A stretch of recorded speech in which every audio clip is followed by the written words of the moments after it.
Ryan Fulford. AD Drew and I are co-hosts of the BCSN Sports Wrap. We talk about all things related to HBCU athletics. From the games, teams, coaches, and fan interest stories, we cover it all. You can find our shows on Facebook at BCSN Sports Wrap, YouTube at MyJBN Online, and everywhere you listen to podcasts like Anchor, Spotify, Google, and Apple Podcasts. You can also find the show on the Jericho Broadcast Network's app.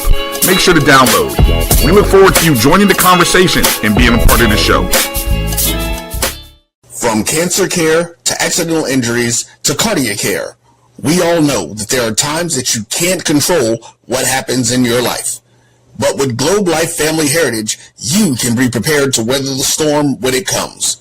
Call Dr. Beverly Eagle Rogers at 877-300-8269 or visit the website at globelifefamilyheritage.com.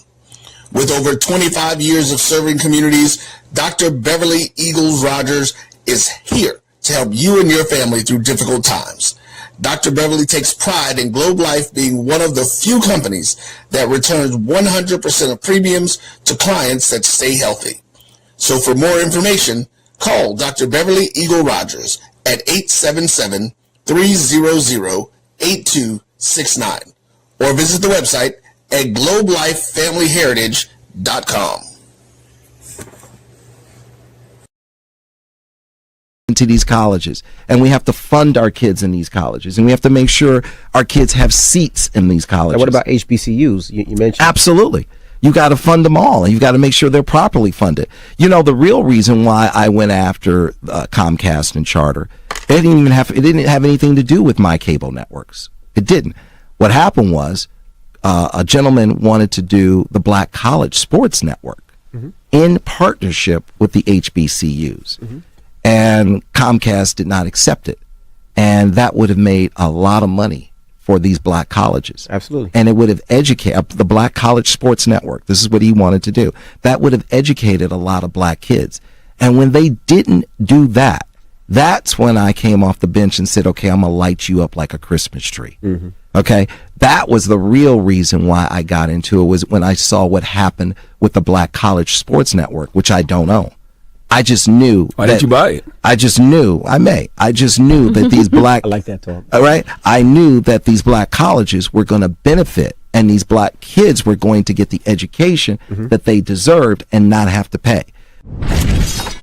There's a shot. Right. It could be. Right field. Grand slam. What a shot. That's how you get hot, young fella.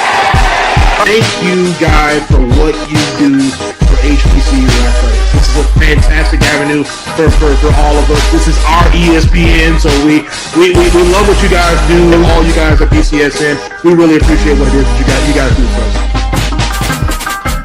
For over 30 years, HBCU Image has been more than just an apparel store. We've been a movement, a statement, a legacy. We celebrate the pride, the purpose, and the culture that make historically black colleges and universities legendary. HBCU Image, a Kenny T's company.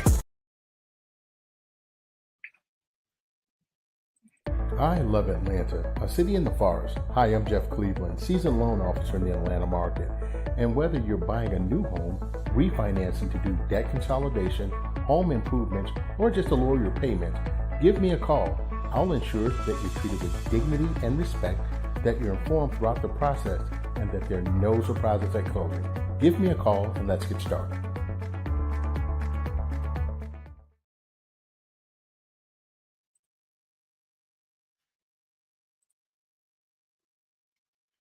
What's up? Today is the 28th of January, 2026. And to quote my conscience, I came with heat today. I'm gonna start some shit, and I'm gonna go away and let Mark do his thing, because Mark coming in peace, Mo coming in peace. But damn it, I'm not coming in peace today. So I'm gonna just do this by myself. I'm gonna let them come on just in case they got something to say. But this is all me today. All right. Now, full disclosure. I started my life off as yada, yada, yada, as a little baby and yada, yada, yada. Then I went to a life of crime, and I was pretty fucking good at it. But somewhere along the way, I developed the conscience and I understood what family meant because I didn't want to do anything to hurt my mom. So I joined the military. I spent a few years in the military. I got out and I joined the sheriff's department. So by definition, I'm a company man because I have spent the bulk of my life defending and protecting others. So when I got something to say about law enforcement or ICE or the federalize or any of that, understand this ain't coming from a position of emotion and ignorance. I live this life, so I can tell you with clarity what's wrong and what's right, despite how I feel, because I do know the difference. So, and it's becoming apparent, my opinion, that this fight is not only black and white.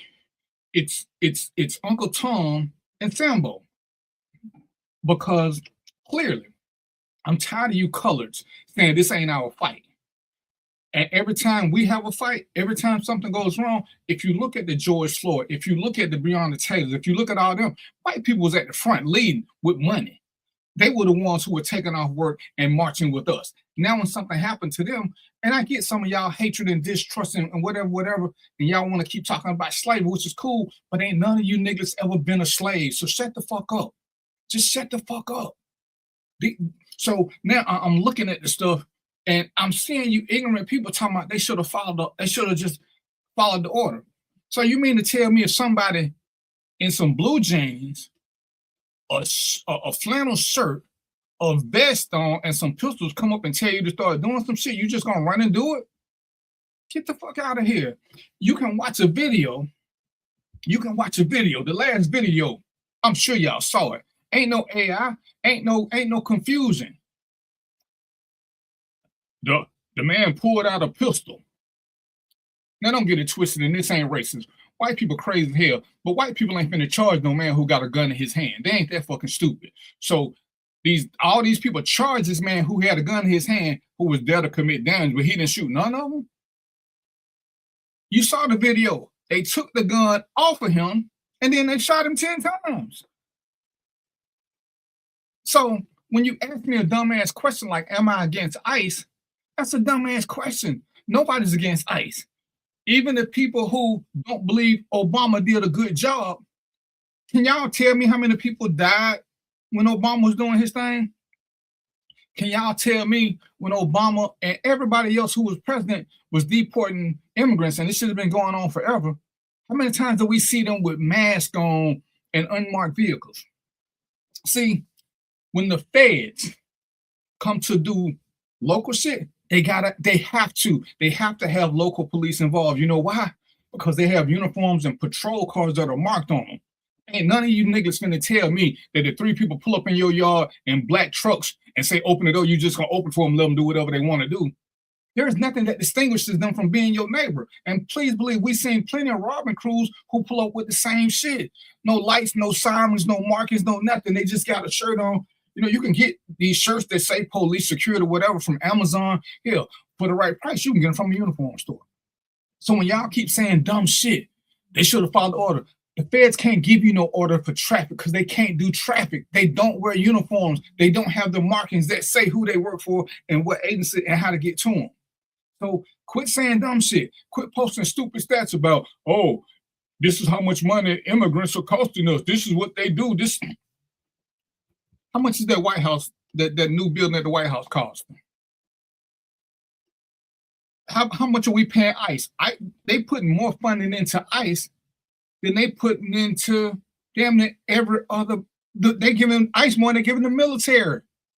How does that make sense? And just tell me this now. If it's about getting illegal immigrants out the country, why do they need masks on again? Why do they need masks? Oh, it's for their safety. And I'm going to tell you why that's bullshit. Because if they traveling everywhere, because that's what Trump said, they're going from here to there, they ain't in their home city. So what they need protection from? Ain't nobody going to recognize them. The only time we wore a mask is when I did undercover work and I raided the place I did undercover work, and that's it. That's it. That's it. Other than that, I didn't have a mask on because what was the chance to me? I wasn't doing nothing I needed to be protected. ICE don't do undercover operations. So why we keep sitting here trying to defend ICE saying, oh, you want these immigrants to do this? Check the crime stats. Check them. Who's doing more damage to the country? Illegal immigrants, black people, or white Christian nationalists? Look at the federal report. It tells you the biggest threat to our government is white Christian nationalists. And if I'm not mistaken, I saw the video on January the 6th. Those people were armed. And your president said they were proud Americans and that the police were wrong for letting them do something. And some asshole sent me a talking about the police were they were invited in. Well, if they were invited in, why they didn't just go through the front door? Why were they breaking doors and breaking down shit? Why were they climbing poles if they were invited in? Why were they using bear spray on cops? Oh, you can't believe mainstream media. See, let me just tell y'all this. I can read. And two of the brothers that's on this show, see, we say stuff and then we go to Google. See, because I like to read BBC. I like to read NPR. I like to read PBS. And don't get it twisted because somebody just accused me of being biased or I'm not, what's the word? What's the word he used? Hold on, let me find the exact word. Hold on, because I want to get this right now because I don't want to accuse nobody of the wrong thing. Bear with me for 15 seconds. Well, anyway, if you watch MSNBC, and I do, Rachel Maddow does not like Donald Trump. She don't. No question about it. But that doesn't mean her information ain't factual. It don't. Just because, to me, this guy right here, Dan Marino is the greatest quarterback that ever played the game. But everybody know I'm a Tom Brady fan. Tom Brady is the greatest competitor. When it comes down to winning the game, I want to have Tom Brady. When it comes down to throwing a perfect pass through the tightest of windows, I want Dan Marino. See, I'm biased, but the truth is the truth.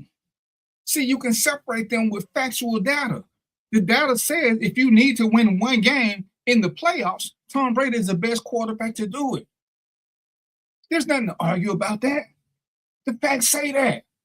Mark on here, he can tell you a little bit about football. People love to talk about Peyton Manning, but the facts say in the playoffs, Eli is a much better quarterback. There's nothing to debate. Nothing. Peyton Manning is the greatest quarterback of all time in the regular season. Put him in the playoffs and he is going to choke. That's factual data. The police, different from the feds, have a duty. They don't get to enforce city laws. So quit sitting back, cooning, sucking one, talking about how these people are wrong. Some of y'all just want to see white people get killed. But understand this, while you sitting back talking about that, we, people of color, will not get the right to vote unless white people stand up for us. Because we ain't going to do it. We ain't going to do it. See my little shirt? Every time Jasmine Crockett stand up for something, do you see all the black politicians standing behind her? No, you don't. Because they scared. They scared. Where's Hakeem Jeffries? Where's the guy from North Carolina? Where are the black men at who, if they can't say that, they can at least support black leadership? When it's time for us to do something, are we really that scared? Yeah, because y'all was about that life. Y'all warriors, y'all kings, y'all come from these fucking tribes in Africa, but y'all ain't got no fight in you. And y'all ain't got no read in you. You won't read shit. Some dude telling me he quoting some shit from a podcast. Dude, this is a podcast. I can say whatever I want to. And guess what? Ain't none of it got to be factual. None of it. And guess who does the best podcast? Mo can tell you this. The best podcasts are people who spew hatred, who try to divide because they get a cult following. The ones that are most informative don't get nowhere near that. So I'm a back out because y'all got me a little heated because I'm tired of people trying to explain to me how ICE is doing a great job. And before I leave, I'm gonna say this: they've been in Minnesota, they've been some other places, but the stats say the biggest collection of immigrants: California, Texas, Florida, Georgia. Now he ain't going to California because Gavin Newsom ain't gonna play that, but Texas, Florida, and Georgia got Republican governors. So why he don't go there? Why he don't go where he wanted? Because how many of y'all gonna go somewhere where y'all ain't wanted to prove a point? if you're trying to impress people and get your agenda followed, when you go somewhere where people are gonna support what you're doing and you can look like you're doing the right shit. I sent an article where they rated a whole apartment complex in Chicago for one guy. But they rated a whole apartment complex, complete with Black Hawk helicopters and everything. Tell me how that's efficient. Tell me that ain't a waste of your money. And, conspiracy theory, because I can't prove this, but why do they wear masks? Because it's them same ones he released from January the 6th, and he don't want people to see them. Because why else do you need to wear masks? All right, so that was my 12-minute intro. Let me get my two great co-hosts onto the show. I'm gonna go have me a drink and calm down. And I'm gonna let them do what they do because they got some good stuff for you, and they ain't animated and agitated and pissed the fuck off. Actually, if I'm gonna use the correct terminology. So I'm gonna let Mo come on. We're here. I'm gonna let Mo in, and I'm gonna let so we can give it a laugh. We're gonna let him go and the troublemaker with the fine ice.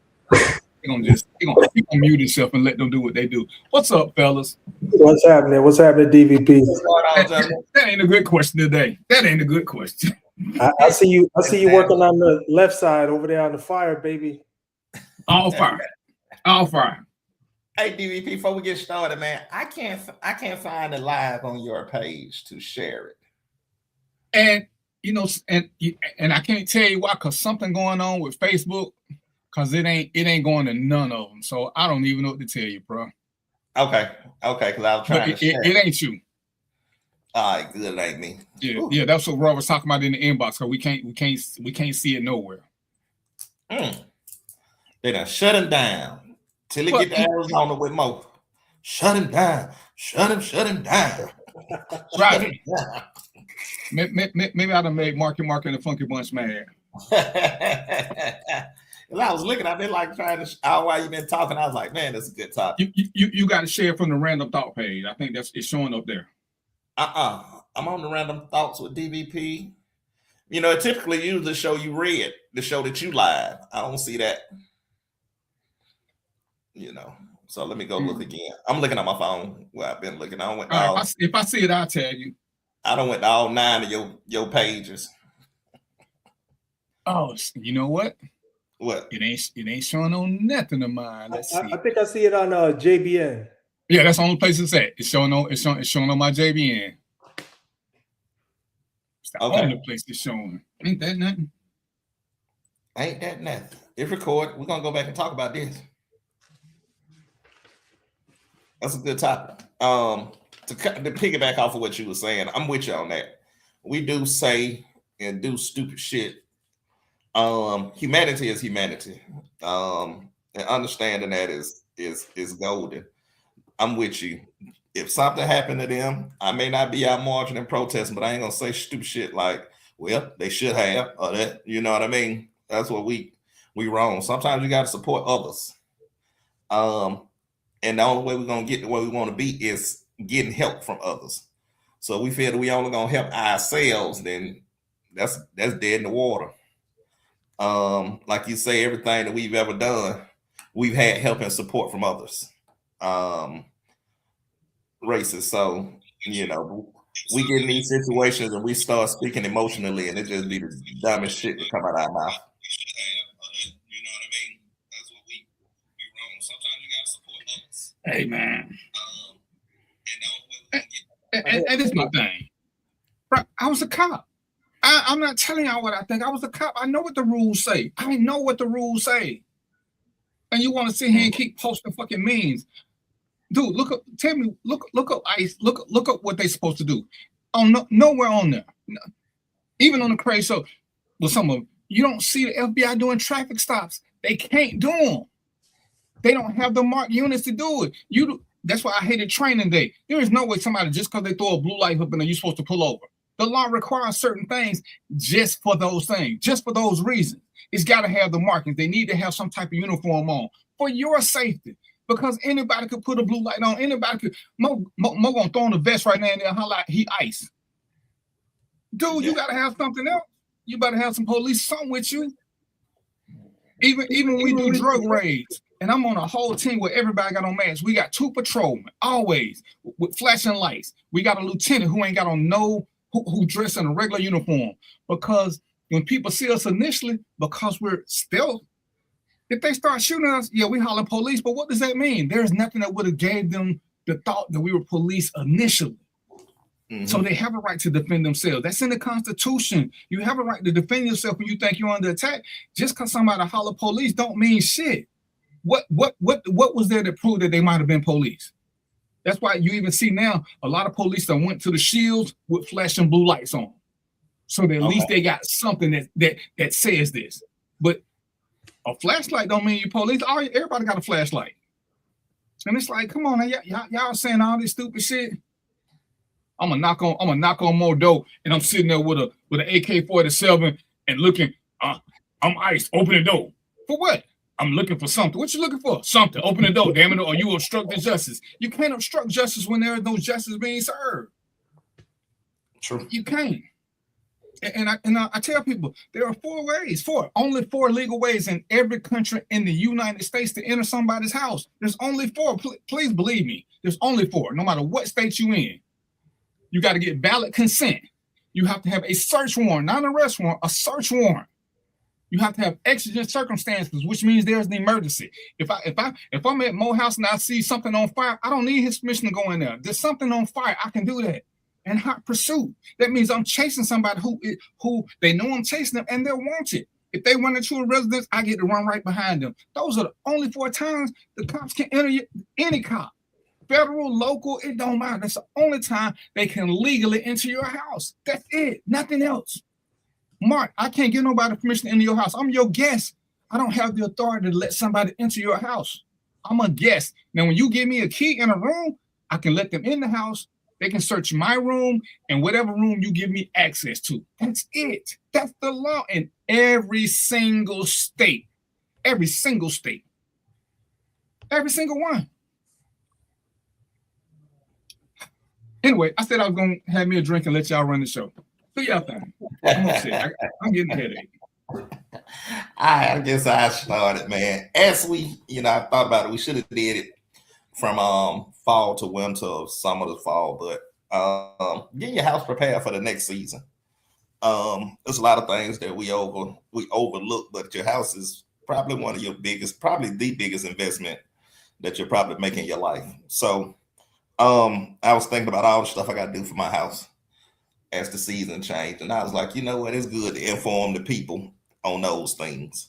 The biggest and most important thing is change your filters for your furnace, your AC unit. Make sure they change so that your units aren't working so hard. Then they overworking themselves. Then they going out, and that's a $6,000-7,000 disaster right then. And I've been in the dead of summer, and both of my units went out. Ooh. At the same time. Oh my goodness! Somebody was gonna die. Oh man, I had not to interrupt you, Mark, but I had one go out downstairs, but the one upstairs was working. Man, we was living upstairs. Man, I couldn't do it. That's what I was doing, and then the one upstairs went out. Now I ain't got no AC in the house. Ooh, man. I came in the house. I was like, oh, it's too hot. I took my daughter. Silly me, took my daughter to my brother's house, which he stayed in the subdivision right next to mine. Took her over there and came back and just dealt with the heat. Hey, we got to get it done. But one just needed Freon, and the other one needed to be replaced. So it was, so it wasn't too bad. But yeah, change your filters. You should do it every 6 months. And it helps with the quality of the air too. Keep all the dust mites and the pollen down too. So that's one thing. If you got water filters, change them as well. Change them out as well if they are replaceable, so you can keep your water fresh. Me, I still drink faucet water. I ain't no filter on it, so it don't bother me. I've been doing that all my life. But you want to definitely change those things out. Get your AC checked.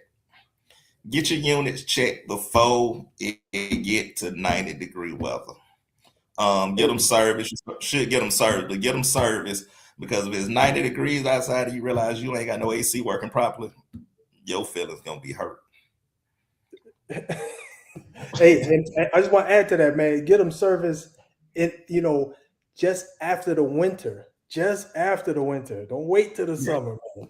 Yeah, that's what I'm saying. Don't wait till them 90-degree days, and then you in trouble. As soon as the temperature start getting up 65, 70, go and get it serviced, and then you'll know what to look for to. If it's an issue, and give you a month or so to try to, put that money together and get it fixed, so you ain't having those issues. Go ahead and get your gutters cleaned, because once we get out of the winter, get into the spring months, it's raining. Once it starts raining, your gutters fill with leaves and the water backing up, all it does is just find a way to run back onto the house. Now you got an internal leak coming from your gutters. Now water leaking back into the house, which is still gonna be an issue, especially once it starts leaking. Water is one of those things that it's gonna find a way. Water is something you can't, if it's flowing, it's gonna keep finding a crack, crevice, hole, and go wherever it want to go. And there's nothing to do it. So if your gutters are filled with leaves and the water start backing up and it's running to the outside of the filling back up onto your shingles, because the gutter usually go right up under your front level of your shingles. Now your wood gonna dry right at the edge of the house, and like I say, now the water getting in. Now your ceiling coming discolored. Definitely gonna have to, if the ceiling start doing that, want to check for mold, mildew, to make sure that the quality of air that you're breathing is still good. Once you start getting mold and mildew in there, you got to cut the ceilings, cut the walls. You're looking at increased fees or pricing to get that all repaired, to get your house back to normal. So I don't know how long. I've been in my house 10 years, so I'm almost certain that if I have to cut my wall, I'm not going to be able to match my paint like it should be. So where you could paint a little small patch, small space, well, okay, I can just match it and paint. No, you're gonna end up painting the whole wall. Depending on how old the paint, you paint that wall, it's still gonna be different from the other wall. So now you mess around and take I'm supposed to be painting one small area, now I gotta paint a whole room. Like I say, just added cost on top of cost. So definitely get them gutters cleaned out if you got trees around you, so that the water is flowing properly. It's the perfect time to start trimming your yard. Your grass been dead, laying low all winter. So now when it start popping up, changing colors, popping up, you don't want weeds all in your yard. So go ahead and start trimming your yard. If you pay people, like I got turf masters that treat mine. So every 6 weeks, like clockwork, they coming out to treat mine.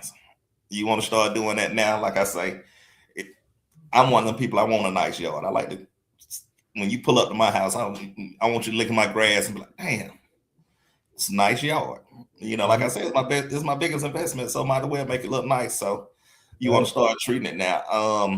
If you want to do it yourself, Scott's is one of those. They got an app on the phone that they'll tell you when it's time. It'll give you a reminder of when to put the certain treatments down, and it tell you exactly what you need to buy. So it'll tell you, hey, you're gonna start in this month. It's gonna ask you what type of grass, and it'll tell you, well, hey, you need to put this down at this point. Then when them 6 weeks up, hey, you need to start putting this down. It'll walk you through the whole year. It's definitely cheaper than having Turfmaster come out or any other companies doing it yourself. Is definitely cheaper, but do you have the discipline and the time to keep it up on your own? Me, I'm one of them people that I travel for work, so I may be gone for months at a time. And if I do that, then I'm not here to treat my yard. So it's easier for me to just pay somebody to do it and not have to worry about it. But like I say, Scott's, I know they have it, and there's probably some other companies that do the weed and feed and fertilizer and all those things that, like I say, get the app on your phone and it'll take you through it step by step, so you can to make sure that you get all of that done. I'm gonna tell you one thing that people rarely think about: your stopper for your garbage disposal. You constantly dumping food into your garbage disposal and you'll rinse it out. But what you don't think about is once it starts spinning under the bottom, some of that food splatter gets up on the bottom side of the stopper. So when them hot days come and now you got fruit flies and gnats all around your sink and you wonder, what is it? What is it? You pour bleach down there and they come right back because on the back side of it, you didn't clean it. So it still has food that's, getting old. It's easy. Reach down there, pull it up, rinse it off real good, clean it, put it right back down in there. But definitely if you start seeing gnats and stuff in your sink and you can't figure out why, that's one of the things you definitely want to, like I say, reach around there, pull it up and clean it.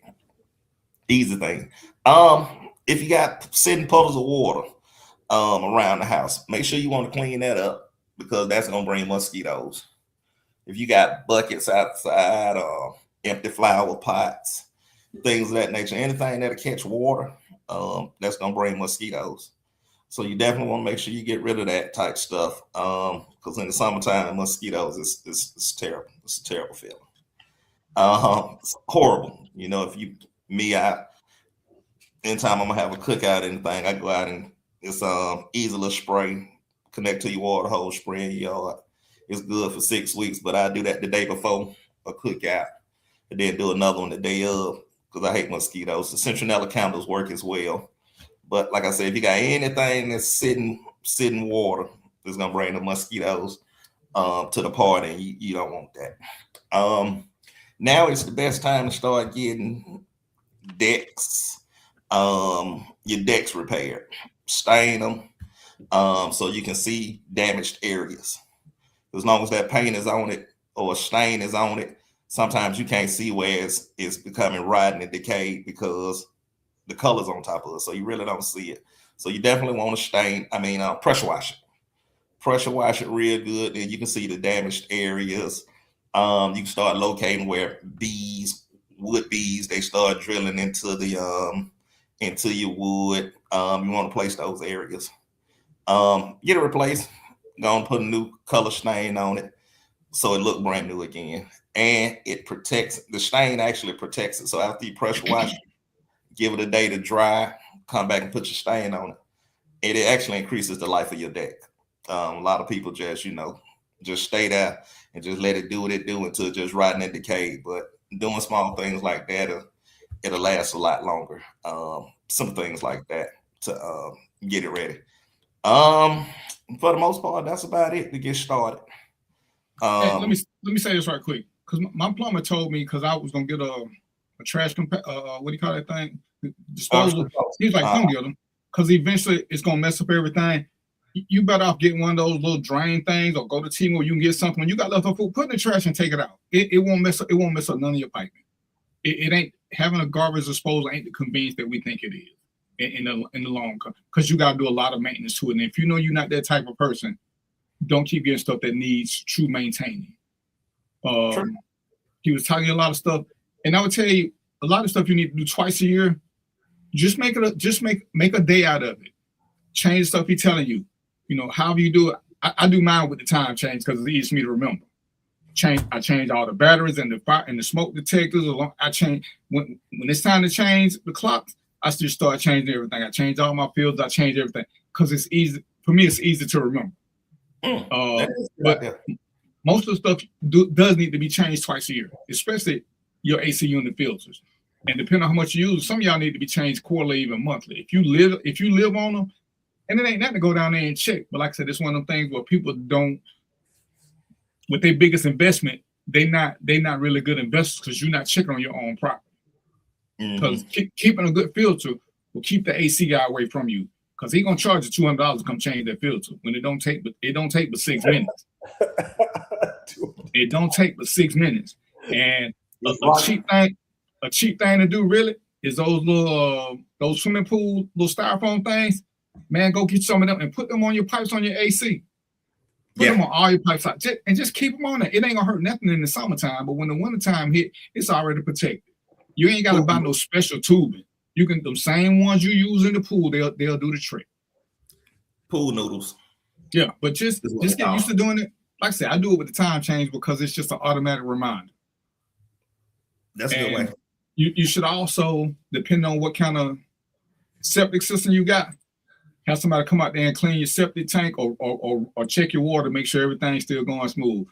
It seems like it's a pain in the butt, and it seems like it's a waste of money, but it's better to have somebody maintaining it than to have somebody come fix it. Because when they come fix it, all them little payments that you would have been maintaining, they don't compare. It's $10,000 to fix it. It's $300 a year to maintain it. It's like, man, I don't want to spend the $300. Go okay, go on and get it fixed and see what happens. Go on and get it fixed, player. You definitely want to spend that $10,000. But yeah, those are the things, man. And if you want to do any upgrades and repairs to get you, whatever you want to do, start now budgeting. Go on and get your quotes. I always tell people get 3 quotes. At minimum 3. Because you're going to have the high, you're going to have crackhead prices, and then you're going to get somebody that may fit into your budget. I tell people all the time, although I do home renovations, I tell them I'm not in everybody's budget. And I understand that. But understand that sometimes you are gonna get what you pay for. Be mindful of who you're dealing with. Try to get a referral. Let somebody somebody that knows somebody. Referrals are a little bit better because at least they've done work for somebody that almost can vouch for them. 95% of my work is referral, which is good. That's good. So when I come and I give you my price, at least somebody can say, well, hey, he did do this and he did a great job or whatnot. Because I know it comes down to get tricky, and I know a lot of scammers out there when people want to do home repairs and things of that nature. And we get into a point where we think that we shouldn't put any money up front, no money down for somebody to start doing work. I get it. You don't want to take that chance, taking that loss, but on the contracting side, we don't get any money. We spend money on material. We start working, and you decide that, hey, I don't want to pay. So it's a two-way street. So find somebody that you can trust. Like I say, a reliable referral is always good. But it's time. You want to do all these things for the summer. You want to get your yard looking nice and all that type of stuff. So go and start planning now, and it'll have it in the budget. So when the spring hit, you can be ready or whatever you got, So just a few things. Yeah, let me just add this because, Mark, you said something pretty key. You said this is something I do anyway. I just over experience in time, I learned to do it, but get 3 quotes. That's for anything. I'm talking about auto insurance. I'm talking about repair work. I'm talking about your car work. It don't matter what it is. Get 3, man, because like Mark said, they're going to all vary. And here's the other thing that I just add. I know Mark was alluding to this, but I'll just add this. But when you get 3 quotes, you also get to assess the 3 levels of the professionalism and work that they'll do. So that's why you don't just get the first dude or whatever. You gotta go ahead and do a survey, right? So you get the best work done. And like you said, those reviews, man. Talk to if they got people who used them before. Key stuff. So all right, so I'll jump in. I want to talk about a couple things here, and I'll probably ask you gentlemen a few things, but I want to talk about the benefits of taking a self-assessment and the benefits of taking a skills assessment. So the benefit of taking a self-assessment, let's start with that. Because I'm going to tell you right now, a lot of us walking around here, we don't really know who we are. And I'm saying that because a lot of us are just being, right? You just are who you are, but you don't really understand yourself. And you do certain things a certain way just because that's how you are. But are you really clear on why you're that way? Are you really clear on what that way is? Right. So, and I'm telling you this out of experience because I took one, and it's not a thing where you take it to find out if you're right or wrong about how you are. It's a thing that you take to find out how you are, so you can manage your life towards your strengths. Because some of the stuff gonna come back, you're gonna be like, oh yeah, I do that. Oh yeah, And so this is why. Okay, so I gotta figure something out there. But then there's some other stuff that says, oh yeah, I do that, and it serves me well. And you say, oh, I'm gonna keep doing that. So the benefit of taking a self-assessment will tell you who you are. And I know a lot of people. I know everybody watching probably, I know who I am. I know who I am. I guarantee you don't. I guarantee you don't until you see it in writing. And then once you see it in writing, you take this assessment and it tells you, okay, this is the type of person you are. These are the things you do. This is why you do it. Once you see that, then you be like, now it makes sense. DVP, you ever take a skills assessment, a self-assessment? Because I'm like most of them other people. I'm scared what I'm gonna find out. That's what they don't want to know, bro. They don't want to know. They don't want to know. I don't know why you trying to get these folk in control, player. Ain't nothing worse than finding out the truth about you. You've been lying to yourself. All this time I thought I was a good guy, but this damn assessment thing say I'm a fucking psychopath. I'm not taking none of them. None of them. You ever take one, Mark? You ever take one, Mark? I haven't taken one. But I do understand when you say that it helps you realize who you is and working your strengths. That's always a plus. Yeah. So and yours gonna tell you a car thief too. Oh, go ahead, DVP. What'd you say? I said Mark's gonna tell him he's a car thief, so I don't need him to take one. Hey, quick pause for a hot second. Then we get back to it. Hey, DVP, I think with the changing of StreamYard, you may have to reconnect it to your Facebook. I did. Oh, okay. Yeah, that's what we were doing earlier because we was trying to figure out he gonna get with you so we can put your page on it. But yeah, because the only thing it's connecting to is his stuff. Was connecting to YouTube. But yeah. Okay. And then connect to none of my stuff. But yeah, and maybe that's what they're trying to stop. Maybe they're trying to stop people combining it and using multiple pages. Who knows? Who knows? So well, I can say this: it's live on my page. I just did that reconnecting and sharing. It's live on my page. Oh, okay. So, but back to it. I hadn't did an assessment, but I can see identifying my strengths and try to work to them and working on my weaknesses. So I would, if you got it, a link for it, I would love to take it and see. So let me ask you this, Mark. What do you think it was accurate? I said I hadn't took one, but I would love to take one. Oh, you haven't taken one. Okay. I hadn't taken one, but I would love to take one so I can see my strengths and weaknesses. Like I say, I can build and work on my weaknesses and continue to build on my strengths. Well, so here's the other part though. This other part, and DVP said he don't want to take it, so this he might be in trouble because here's the thing. The other part is this: it tells you who you are, and it also in a couple spaces though, in the professional space and in your personal space. So relationship wise, right? You'll understand why you do certain things. And then professional wise, you'll understand why you do certain things. It breaks it down into those categories because we both have, we all have two social spaces, right? You got your professional social space and you got your personal social space. And so you need to know, how I do certain things in my personal social space and how I do things in my professional social space.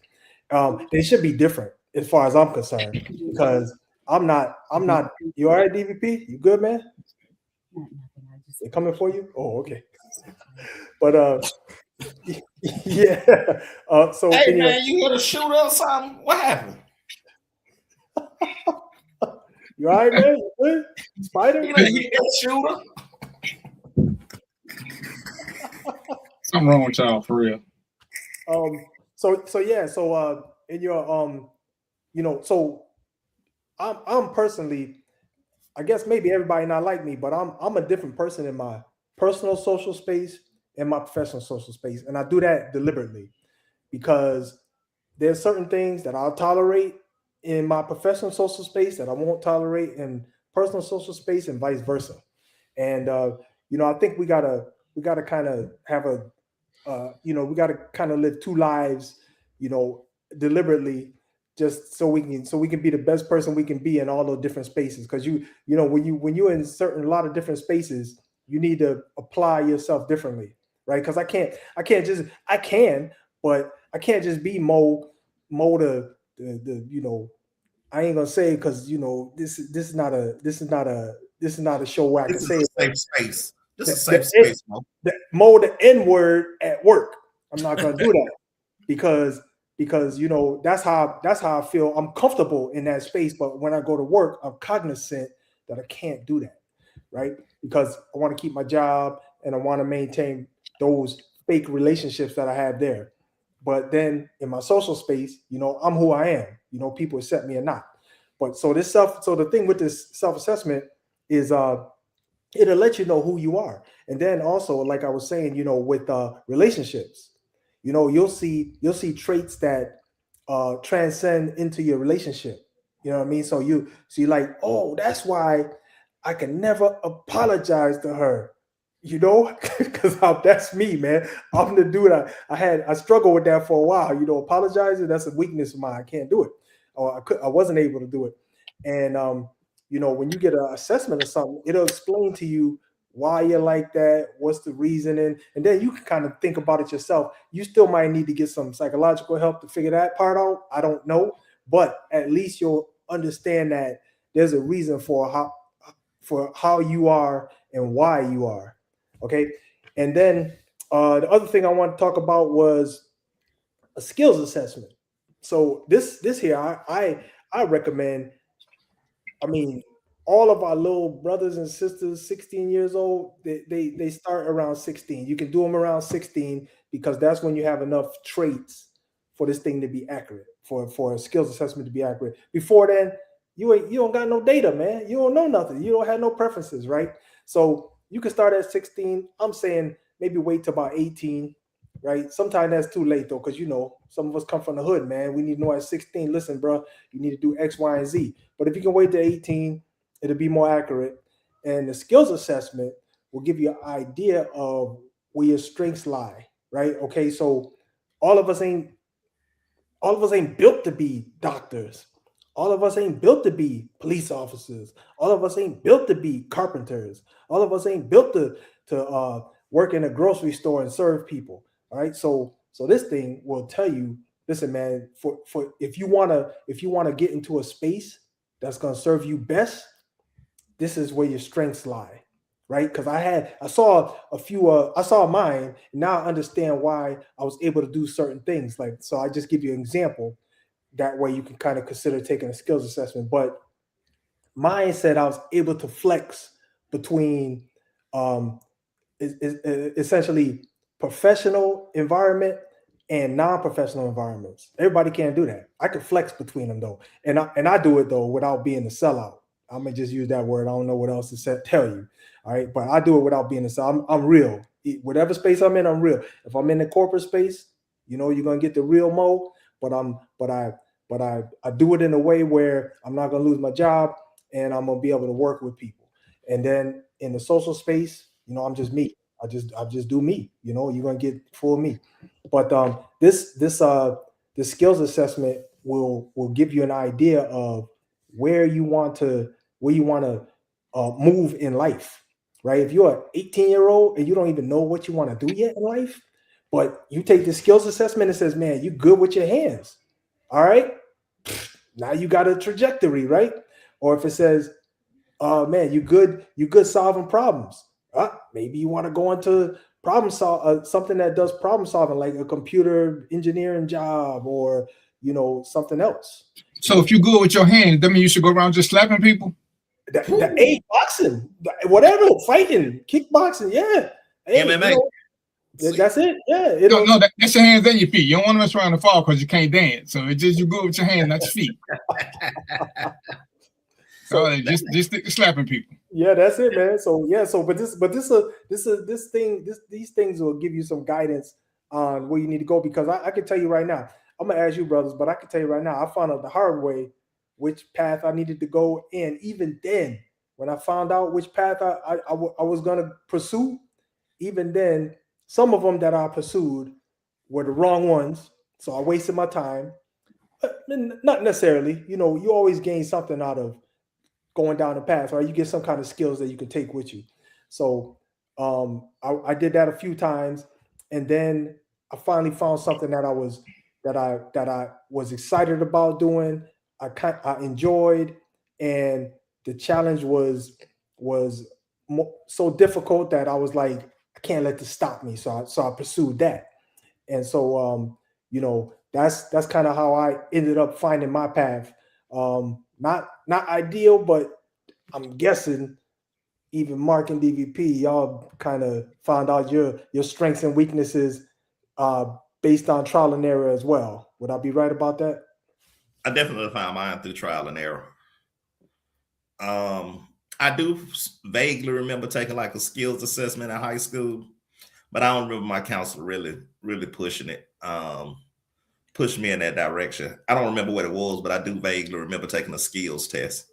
But for me to get where I am, I started out just working average jobs. Then when Y2K hit, it's gonna be plenty of money working on computers because of Y2K. So I went to school to be a computer tech.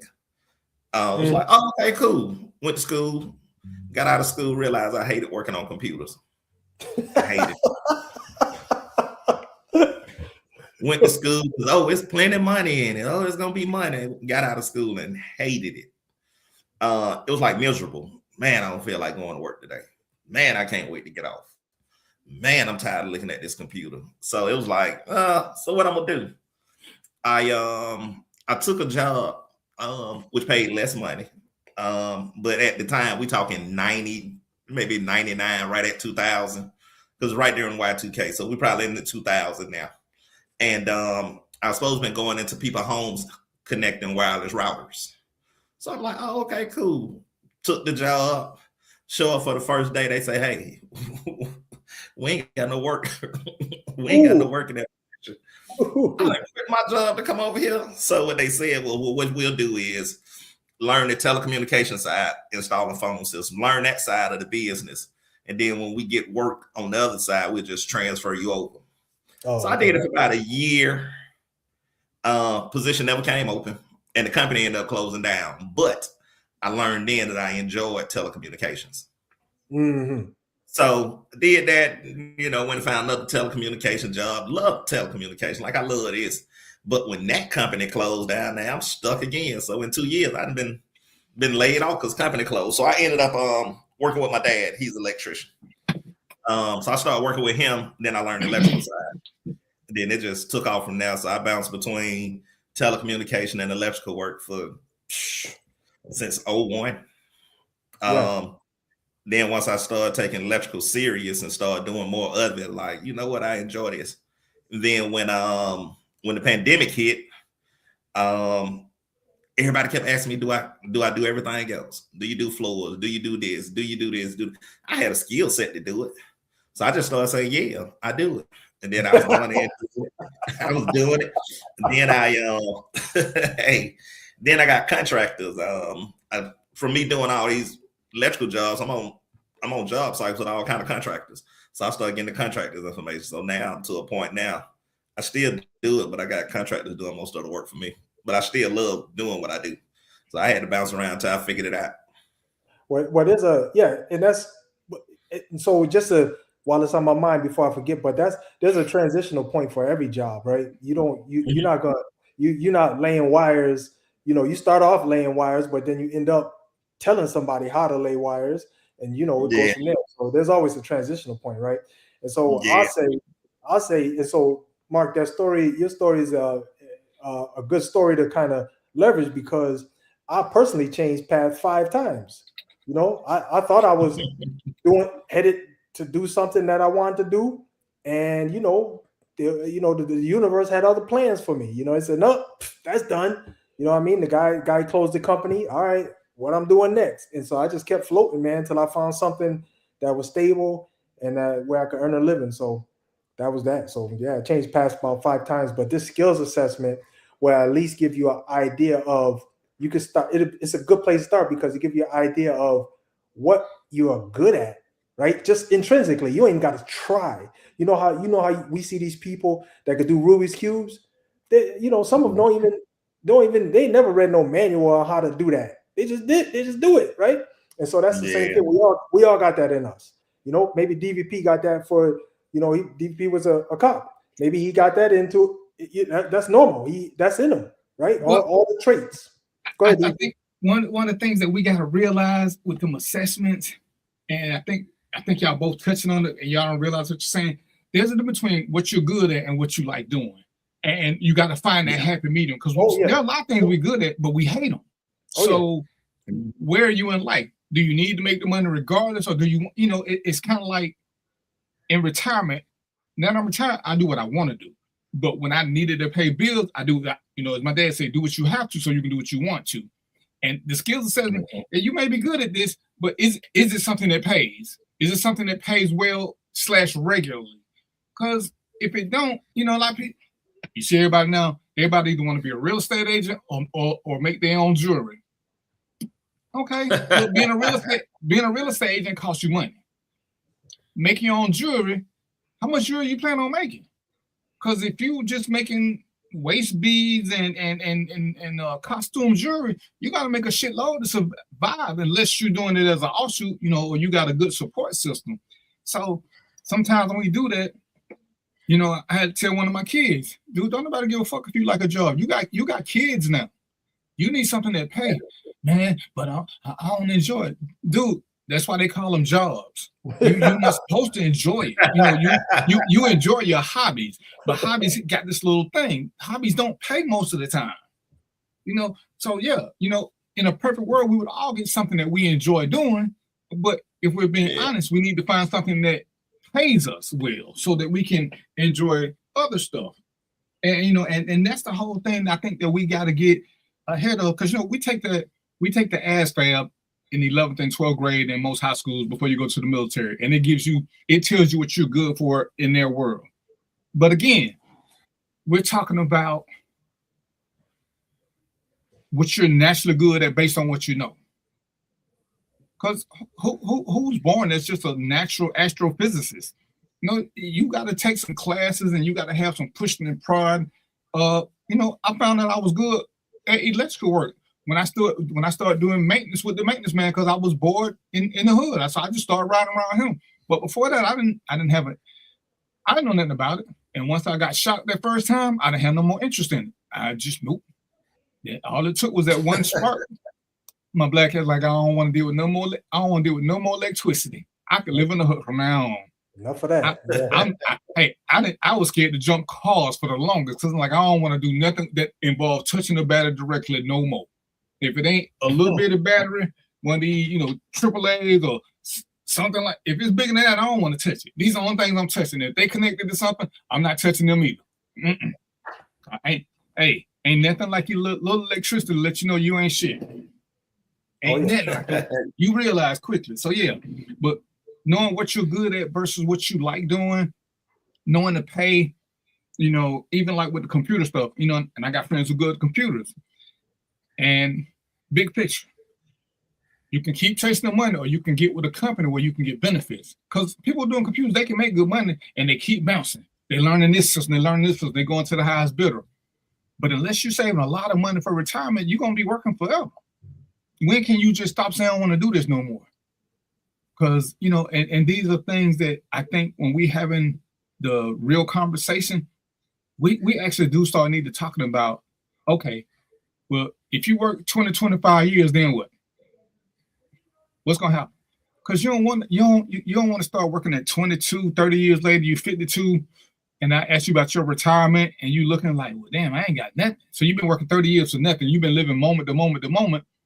So now you got to work 30 more years because you ain't got nothing saved up. You might have $10,000, $15,000 in savings, but your mortgage is $3,000. So your $15,000 ain't gonna last you for 5 months. Yeah. So then what you gonna do? That's what all come into the play. I was getting ready. It's a fact, man, because I was getting ready to tell you, man, DVP changed the subject to that. And I'm gonna tell you this.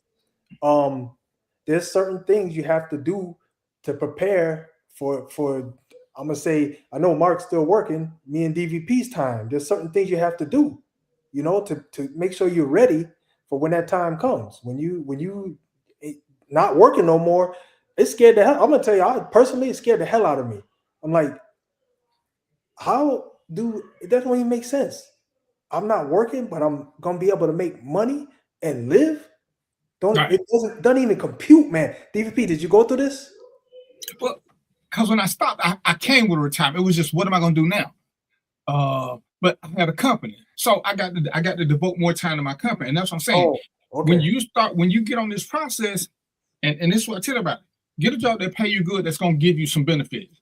While you're doing that, start developing you something that you like doing. So when this one ends, you can merge into doing something that you like. But the money's still there. That's why I said people can call me now. If I don't want to do it, I don't want to do it. I don't care how much money they offer me because I'm paid now. But when you ain't got that, you don't have, I hear people ask, I don't want to do this. How much money you got saved up? You don't want to do this, but you want to borrow $200 from me. See, that don't make sense. That don't make sense. Yeah.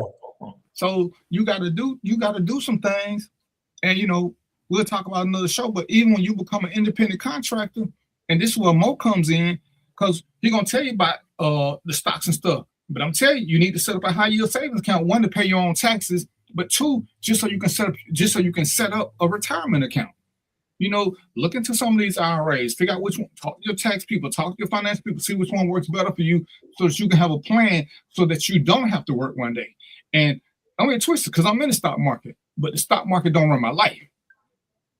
I got some other things that's gonna pay me regardless, and I pay into them just cause they got a high yield. But again, like what Mark started talking about, these are things you got to pay attention to. Even with the stock, these are things you got to pay attention to. You got to know when it's time to hold them, when it's time to fold them, or buy some more. Because you can't just sit it there forever and just let it and just hope it's gonna keep doing the right thing. Sometimes you got to say bye to it. Yeah, and that's there's kind of I look at it like there's a financial portfolio process that you have to be aware of, because I didn't know it. I had to learn it on the fly. But there's a financial portfolio process you have to know of when you are headed into retirement. Because I'm just all I do is my money is coming from investments now. That's it. You know what I mean? I'm retired. So once you retire, you don't work, you ain't got no income. So it's all out. Everything going out unless you got something else going on.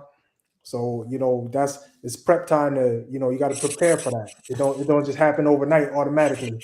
But you got to prepare for that. So that's it, DVP. I'm gonna stop there, man.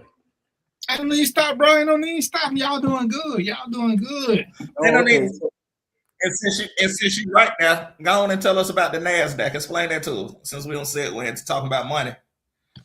Oh, okay. So yeah. Ask any question you want. So the NASDAQ is called an index. All right. So this is how it works. They got these things called indexes, right? There's the Dow Jones Industrial Average. That's an index. The NASDAQ, that's an index. So what are those? So what those are is a compilation of companies that they use as a baseline to tell you how the whole world is well, not the world. Let's just say the Dow Jones and the NASDAQ. Those are indexes that they use in the United States.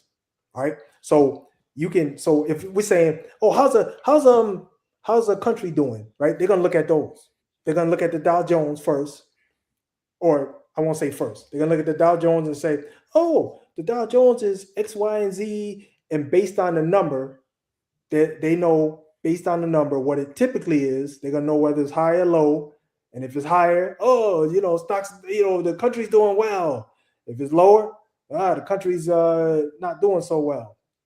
So the NASDAQ is the exact same thing. It's a bunch of companies, and they look at them as an index, and they say, hey, how's the NASDAQ doing? Oh, so that group of companies, they're doing well. Or that group of companies not doing so great. And so that's what that's all about. So they got a couple of indexes that they look at just for that purpose, because it's almost like the way I look at it is like this. I got this in my training course. Think about it this way. Chicago Bulls, right?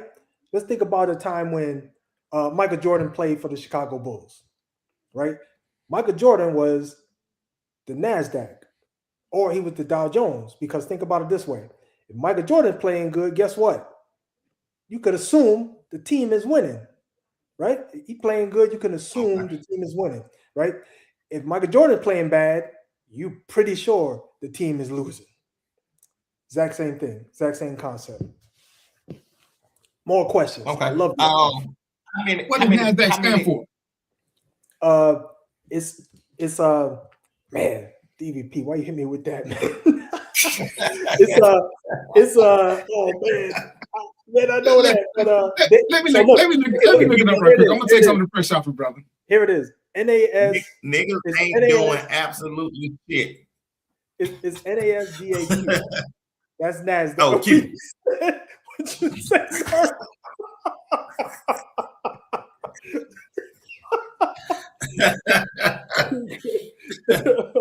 So while you research that, do you know about how many companies in the NASDAQ? I know you say 20 is in the Dow, but how many what? Do we have an index of how many companies are in did they use to do the NASDAQ?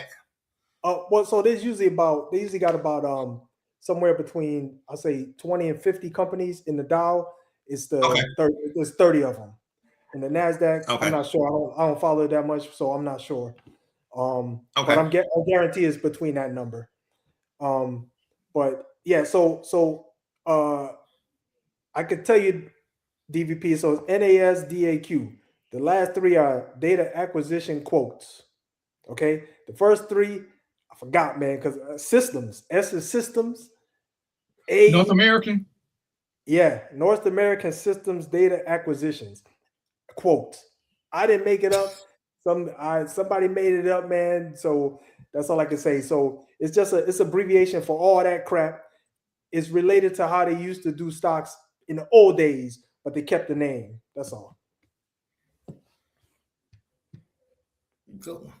Thanks for the information, Mo. Yes, sir.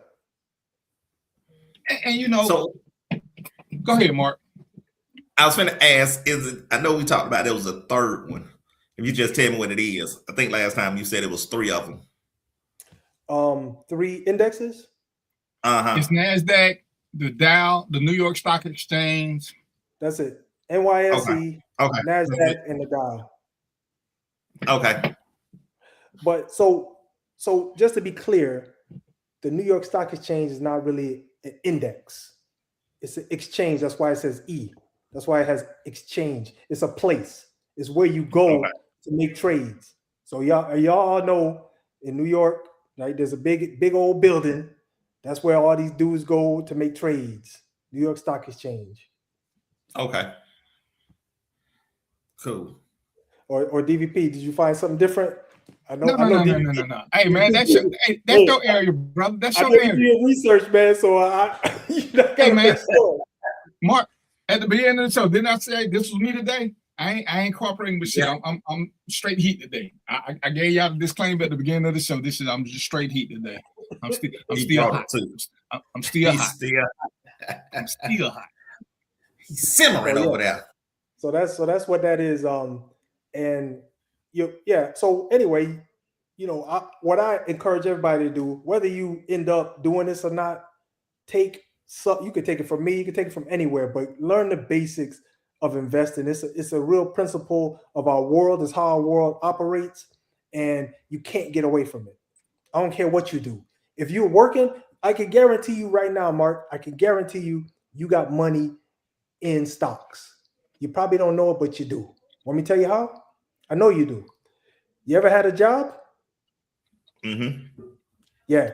What your job does, they take you ever put money in like a 401k or anything of that nature? Mm-hmm. Yeah. So what a 401k is, your job is going to take that money. They take that money, you put it in the 401k, they take that money and they invest it. So they invest it for you, right?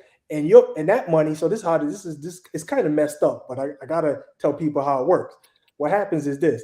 They told Mark, they said, Mark, put your money in this 401k account for company X.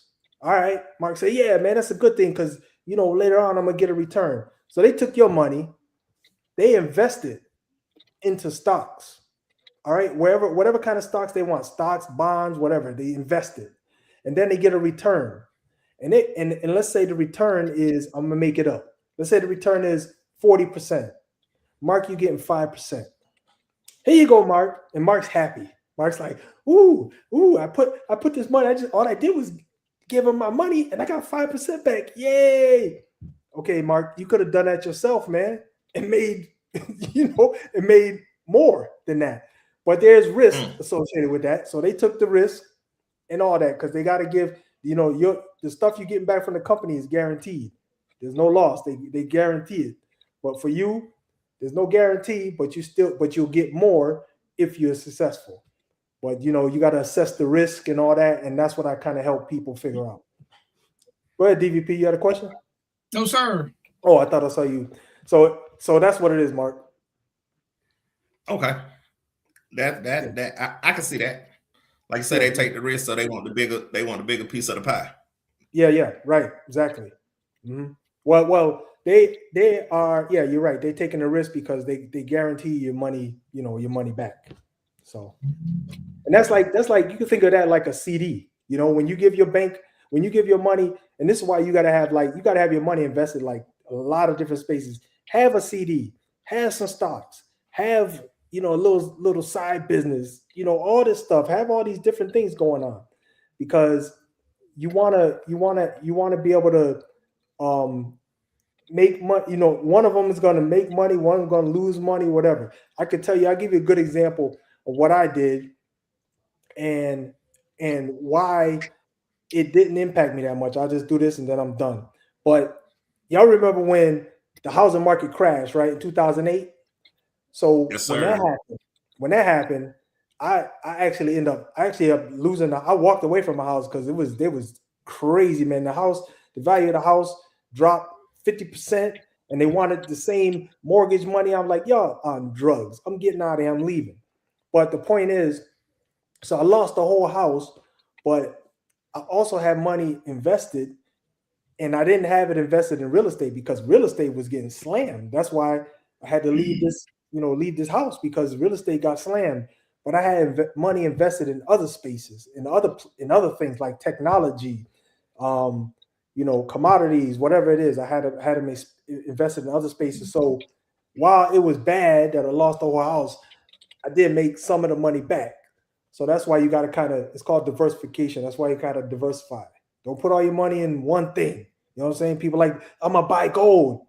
Okay, that's fine. Buy gold. But come over here and buy and get some McDonald's stock.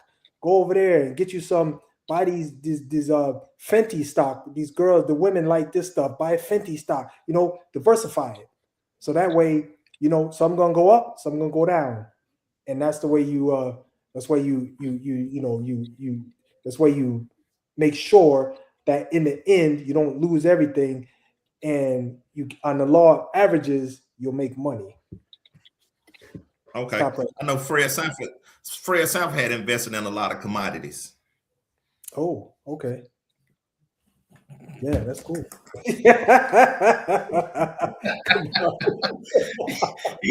he had all that junk in the junkyard talking about those commodities. He did. But I've heard the term diversify quite a few times. So I definitely understand that part because basically you don't want to put all your apples in one barrel. Yeah, man, I got a bad example, but I don't want to mess up DVP's show, but I can give you a bad example. You want a bad example? Want a bad example, DVP? Hey, man, go ahead. You're in the club. It's 2:30. Yeah, there you go. You banging in the club. It's 2:30. 5 girls you've been gaming on. All right. Are you gonna just now focus on just one, or you gonna try to look? I'm interested, and take your chances on getting one. How close they sitting each other? No, they away from each other, man. Oh yeah, we shooting shots. Yeah, that's what I'm saying. So that's the same idea with stocks. Same idea with stocks, man. Buy 5, 1 do good. If 4 do bad and 1 do really good, no worries. Don't worry about it. Yeah, you good. Hey, man. All right, I got a question for y'all. I got an answer for you. What the fuck does agree to disagree mean?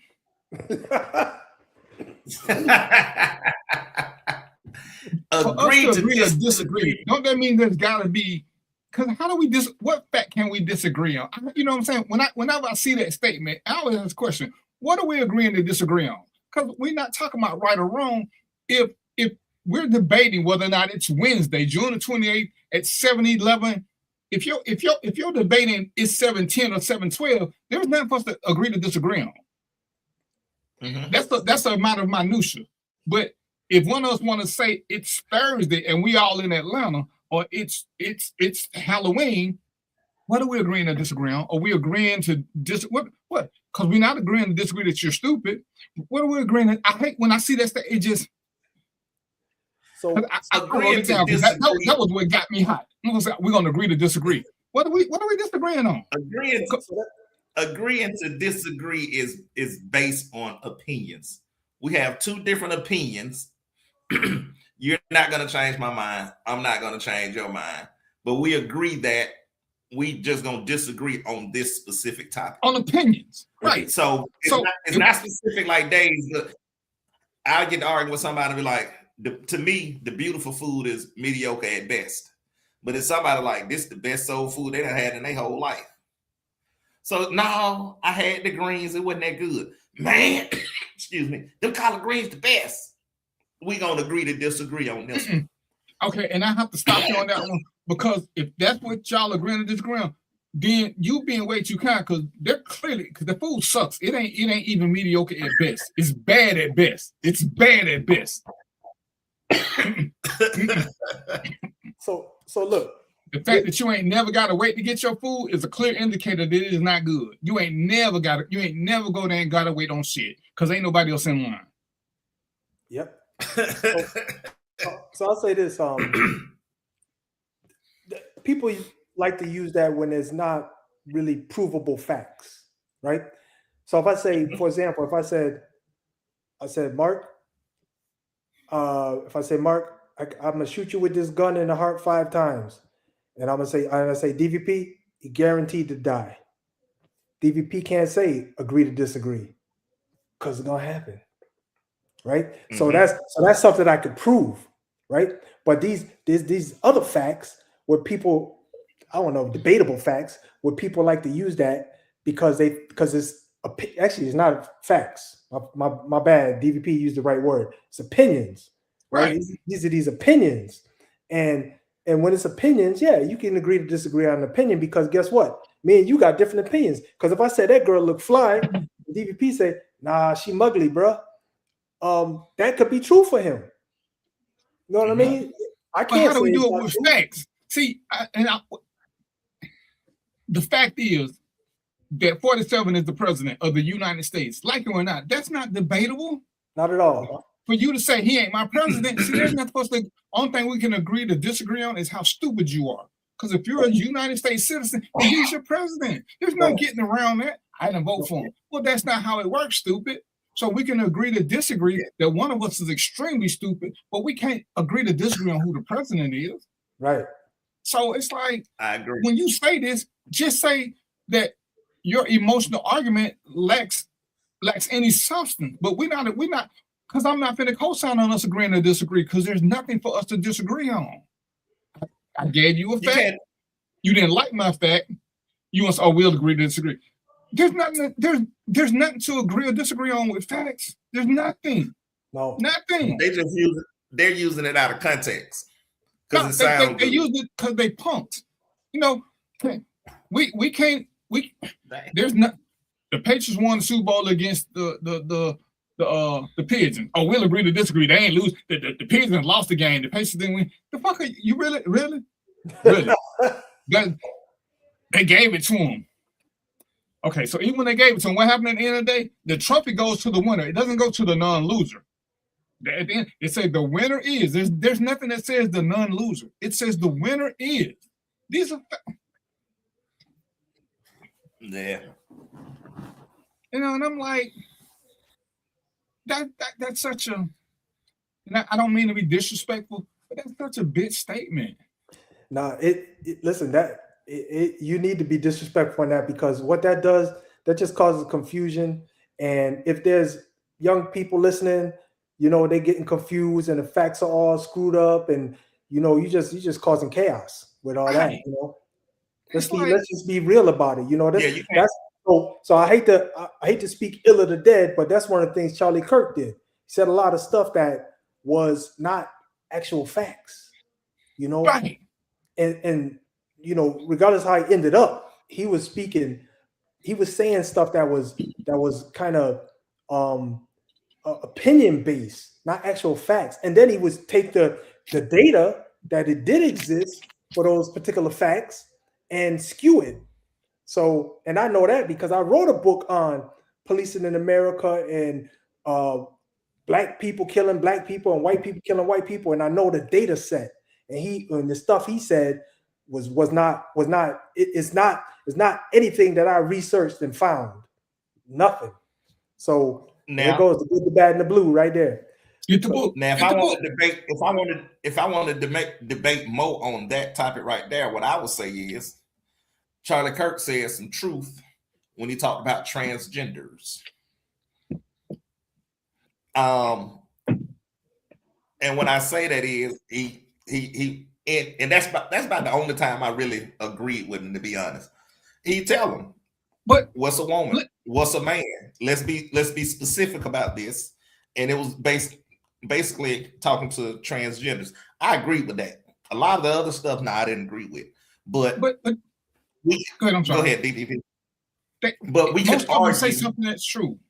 But they put it in the middle of hate. Hitler said a lot of true shit. And if we're being honest, if you look at it for what it's worth, some of the shit Hitler said and some of the shit Malcolm and Martin were saying were the exact same things. It was about improving their race. Except Hitler wanted to kill other races. But Hitler thought his race was the best. Ain't that what Malcolm and Martin kept trying to get us to see? There was no difference other than how the what they put around it. Mm-hmm. Your president has done a couple of good things. I can't sit there and say he's done nothing good. He's done a couple of good things. They don't compare to the bad he's done. So, you know, so he the worst president ever. I'm not going to debate you on that. But when you say he ain't done nothing for us, I got to debate you because he has. He has actually even done a couple of good things for black people. I think it was by accident, but you can't deny the truth. Even if de facto, he made us become more politically savvy. He made us start hanging together a little bit more. Was it by design? Probably not. But some of the shit he did, because hell, truth be told, as far as I know, a lot of people didn't know nothing about Juneteenth. He said something about it when he came the first time. Because it wasn't a bunch of Juneteenth celebrations that I knew about. When he said something about it, everybody started talking about it. Now people say, "Oh, I knew about it before." Okay, well, what was you doing for it? Because if I go back and look on your timeline, I don't see shit. So I'm gonna give it credit. He helped promote that. Against it probably wasn't trying to, but that's not the issue. The issue is he has done some good things. And you know, but at a point we have to be honest, even when we don't like it. Because that's the only way you can keep your credibility. Yeah. No, it's like doing this damn show. People will say stuff to me, and I'm sitting here, and I hate doing it from my laptop. I like doing it from my desktop because I got other monitors. I can pop up another monitor and see what's going on and say something. Other than that, I'm speaking on opinion. And clearly, we're going to have things that we have opinions on. But when we start speaking fact, we need to make sure that we got something that we can back it up with. Because when people say, well, where'd you get that from? I want to be able to tell them. And I'm not going to tell them some damn YouTube page or some Wikipedia shit. If colleges don't accept it, because anybody can contribute to Wikipedia. Anybody, you know, somebody says, "Oh, go look at this. Go look at this YouTube page. They give out everything." Dude, if you look hard enough on YouTube, you can find people on YouTube who say the world is a square. It's not verifiable just because somebody said it. Where are the facts? Where are the facts? When Mo be asking me shit and I have to sit around and tell people about the law, I can show where he's at. Because I know what the Constitution says, and I teach this. Now people want to say, "Oh, the police can come you out there." No, they can't. It's only 4 times. It's only 4 times. That's it. Don't matter what state you're in. I ain't even got to look up your state. This is what I know. I teach constitutional law. I teach it. People say, "Oh, I don't have a concealed weapon license." Why do you need a concealed weapon license? Because they said I gotta have one. Did you read the Constitution where it says you have the right to bear arms? It don't say nothing about if you get a license from your state. Nothing. You know why you need a driver's license? Because the Constitution don't cover a driver's license, so the state can control them and make you pay for them. But you gotta read. You gotta read. When don't you have the right to bear arms? When you're a convicted felon. You don't. Now, other states say you can't carry them anywhere, but even in New York, you can have a gun in your home. Can't take it nowhere else. Now, New York play loose and hard with the law. They want you to get all this stuff, but that's just because they want them registered. Which to me, I ain't even got no problem with. I think every gun should be registered, but there's no state law that can override the United States Constitution. There's nothing to agree to disagree on. That's why we don't have a right to vote. There's nothing to disagree on that. We don't have the right to vote. It's an act. When it expires, depending on who push it, because I think that's one of the things he's going to push next, but I ain't going to get into politics right now. But we don't have a right to vote. I forgot what year it expired, but the Voting Rights Act is about to expire sometime soon. Then what we're going to do? While we sitting around bitching about we want reparations and we want this and that, what that mean? When you ain't got a right to vote. Yeah, it don't mean nothing. That's when a lot of people who don't vote gonna be like, I needed my rights so I can vote. Right. So you basically telling me I ain't gonna get my 40 acres on a mule. You're gonna get to work 40 acres with a mule. Man, hey, it's in the mail, Mark. That's in the mail, man. Your 40 acres, the certificate's in the mail, man. I want my 40 acres on a mule. But yeah, I just think that, like I say, a lot of times people use that term, they want to debate facts. You can't debate facts. Facts are just that, they're facts. Right.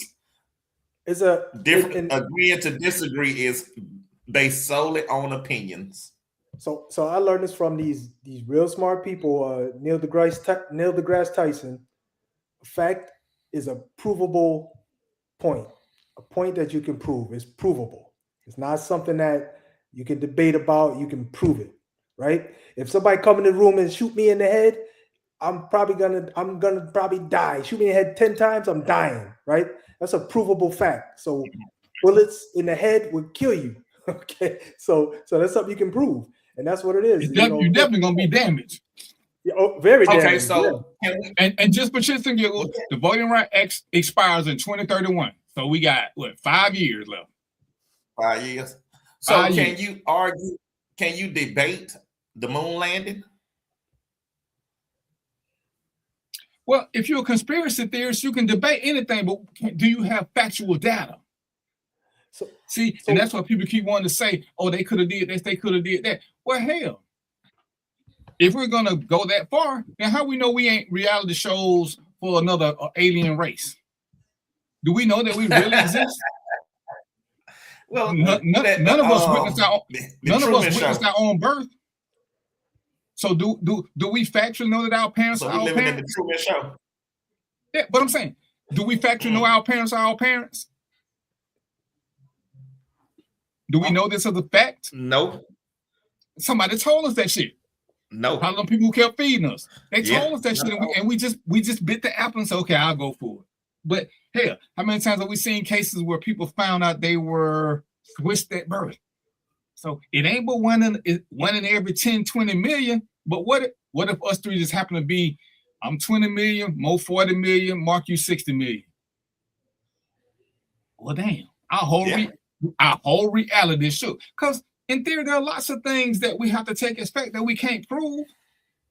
In Alaska, they got what? What was Alaska had? Mo, you probably know this. Where they got 7 days of daylight or something like that? Oh yeah, I don't know the number, but yeah, I know what you're talking about. It's something where they don't get no darkness. So do the days pass? Was that one long day, or are days? Who made up this 24-hour day thing? Is that? I mean, we have to accept it as a fact now, because how do you dispute it? Well, I think this. I think days are actually 32 hours long. The nighttime is just a break in the day, like we take a break for this. I mean, we can sit there and we could do the what if scenario all day long, but there's some things we just have to take as fact. Just because they try to disprove them, well, the moon landing was staged. Okay, so what do you base that on? When the astronaut said it, what are you basing it on? A lot of things. That what's called, it went somewhere. They can prove that was legit. They had them take out. They went some fucking where. Well, You the think they went president to Seattle? called the space shuttle on the landline. The president called the spaceship on the landline.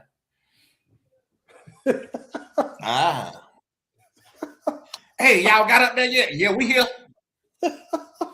My phone don't. My cell phone stopped working less than 5 minutes from my house. That's because you got Metro. But if you had Verizon, it would work all the way to Mars. I've been there twice and I called everybody. I even FaceTime them on my iPhone. I want to know how they got that car up there on the moon.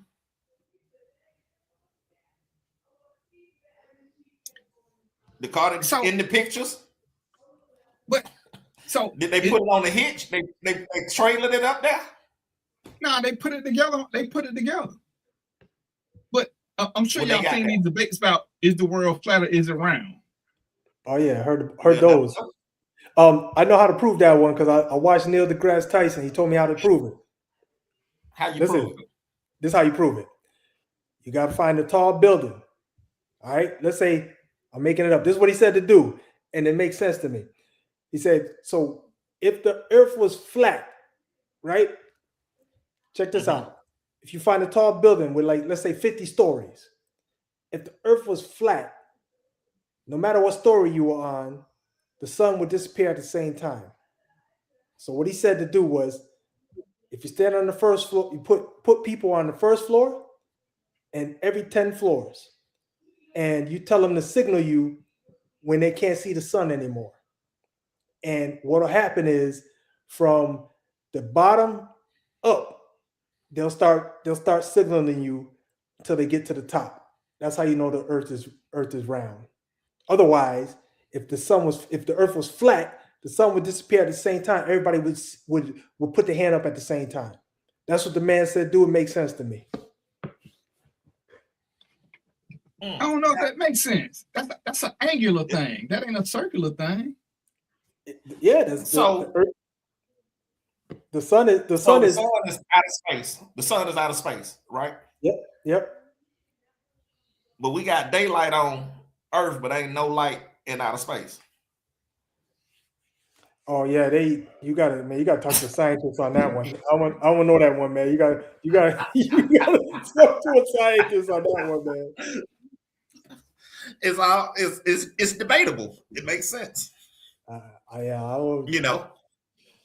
can't help with that one. If the moon landing was true, why we never went back? We've been back. We ain't been back to the moon.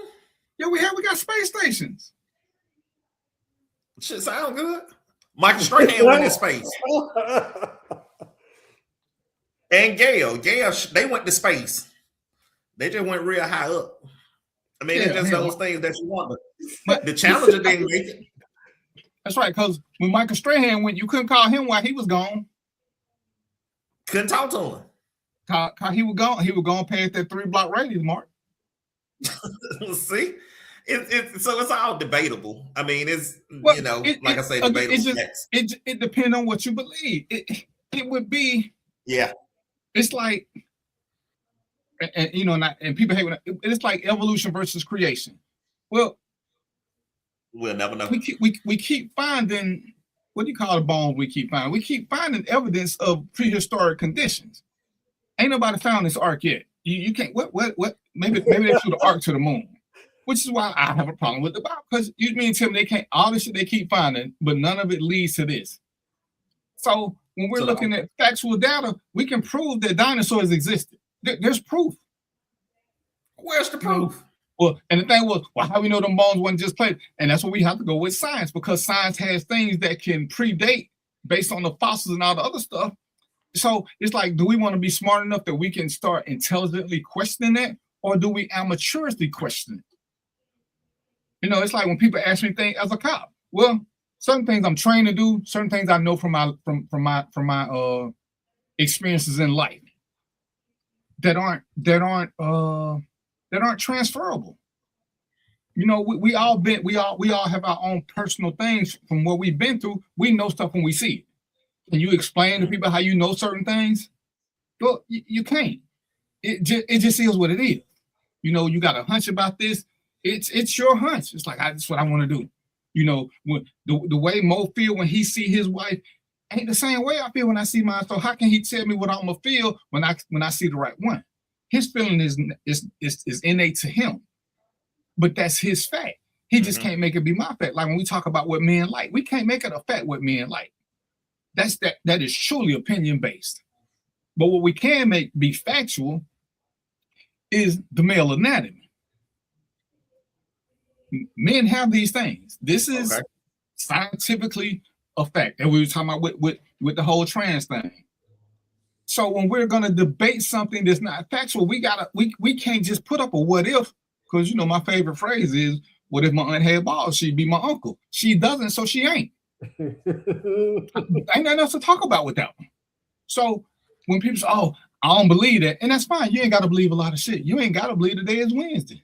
But what do you have to argue against it? Because if you're going to challenge it, you got to bring, like when people say something to me and I post the article, well, your article, it's biased. Okay, it may be biased, but is it wrong? Is it wrong? If it ain't wrong, bias don't count. You know, I usually look to see if it's a reliable source, and then I can go from there. I was like, I watch different news sources. I listen to what they say, then I fact check them. Because we all have biases. We all have them. You know, like I say, Rachel Maddow, who is actually one of my favorite people, she clearly doesn't like Trump. But when she starts presenting her data, what is there to argue about other than the fact she don't like Trump? Does that make any of her data less accurate? When they was going in on and then when I look at the CNN, even MSNBC, they said bad stuff about Obama. So they aren't as biased as you think. Because I watch Fox, they ain't got nothing good to say about no Democrat, and they will lie to you about every Republican. There is no medium. When you watch Dale, and a couple other them fact checkers, they do the same thing to everybody. They tell you what was said, and it's so cool because they won't call them a lot. They're like, this is misleading. This is misleading. They won't call them a lot. This is misleading. So are these people, or are you just mad because they won't say what you want to say? But they give you the comparative data. They're giving you the comparative data. When Mo started talking about, when we was doing the thing about Target, Mo gave you the comparative data. What the stock was then, how it dropped down, how it went back up. And then what Mo did to prove it had nothing to do with the pastor, he showed yearly data. Well, this is a trend. This is what it normally does. So the pastor had very little to do with it. It's just the way a lot of stocks trend. They're gonna have moments like this, they're gonna have moments like that. Well, damn. So what a smart person would do is call for a strike when he knows that the system says that the market is gonna go down. So he can't, like he had something to do with it. When it's clear he didn't. Mo just proved that to us. All I gotta do is know when the stock's supposed to go down. And on what around the end of October, even the middle of October, because I'm gonna be that dude. I'm gonna start telling people how they should support Walmart and all these other places, because I know they finna start shopping for the holidays. But I'm gonna say, see, they did it because of me. But the historical data says they're gonna do it anyway because people start buying shit right before the holidays. But I want to get credit for it. See what they doing? See? Yeah. And somebody ain't gonna do what Mo did. They ain't gonna look at the historical data. They're gonna be like, oh yeah, DVP said we should start shopping at Walmart and all these other places, and they ain't gonna do it. Not remember. You know you did this shit last year and the year before and the year before. You do this shit every year. Right. You do this shit every year. Yeah, no. Oh, it's normal. Right. You forgot. You forgot. See, like I just had to tell somebody when they was talking about all this stuff, the money we losing. I said, oh, you forgot when Doge came. Remember, Doge was supposed to be saving the country like $300 trillion. You forgot that. See, that was what your president told you. So now you saying he bought all this. How much did Doge say? Doge ended up saving Americans like $200,000. But what did it do? We start having more crashes because ain't no air traffic controller. He got rid of most of FEMA. What happened? We start having emergencies. FEMA ain't got enough people. A lot of shit start happening because of these cuts. So how did it make us better? Oh, these immigrants, they getting 2 minutes, they get money for this. I say, okay, let's just say that's true. But what about that? What about him tearing down part of the White House? Now, and it don't take a Rhodes Scholar. Most of us know you can't do nothing to historic buildings. Most of them are protected. Guess what the White House is? The White House is a historic building. But who you think gonna foot that cost? It ain't gonna be the president. Who you think gonna foot the cost of this new building? Who you think footing the cost of this $50 million he put in the ice? Who you think footing the cost of these tariffs? So when you talking about what immigrants taking, and I hear you, but if we look at he provided some data on immigration, the ones they supposed to be getting rid of are the re-entry people. How you gonna get rid of somebody who been here 30 years? How you gonna get rid of somebody who served in the military? But what he said was he was gonna get rid of the worst of the worst. I heard it. It's on video. That's not a thought. He said he was gonna get rid of the worst of the worst. So far, what we've been seeing. Oh, this lady been living in the community 30 years. She run a nursery. Oh, but she's here illegally. So for 25 years, she's been running the nursery. So what's her crime again? Oh, so y'all arrested 3 people. Y'all arrested 3 murderers. I guarantee you, it's a whole lot more murderers walking around in white America and black America. Why y'all look for them with this same zest? So how much are we actually losing? I mean, so it's like you can't sit back and tell me about this one something and how much it's costing us when I see us wasting money on everything else. This White House thing is costing a lot of money. Whose budget did this come after? It ain't gonna come from these senators and congressmen. It ain't none of it come from them. They don't go to KP or none of these other places for healthcare. They got private physicians who pay for their healthcare. What do you do? They get healthcare for life, and they still don't go to. They ain't now one that went to no urgent care like we went to. Not now. So it's like you want to sit here and say this, but let's bring facts to facts. Let's bring facts to facts. And the Constitution says what it says. Once you're on American soil, you get American rights. That's what the Constitution says. It don't matter where you were born. Once you hit here, you get our rights. If you were born here, you're an American. It don't matter where your parents from, even if they in here illegally. Once you're born on American soil, you're an American kid. Oh, well, we're gonna let the kids stay, but we're gonna get rid of the parents. Really? No. So you just contributed to the welfare thing. The government contributed that when you send them back. But what was the system before that? I think Reagan came up with it. You can't spend but X amount of years on welfare, and you got to get out. Because I believe, yeah, give everybody a helping hand one time. But you can't just keep having babies and stay on the system. But then if we're gonna do that, they done did specials. Who are the welfare kings and queens? The white people. But y'all let them stay on it.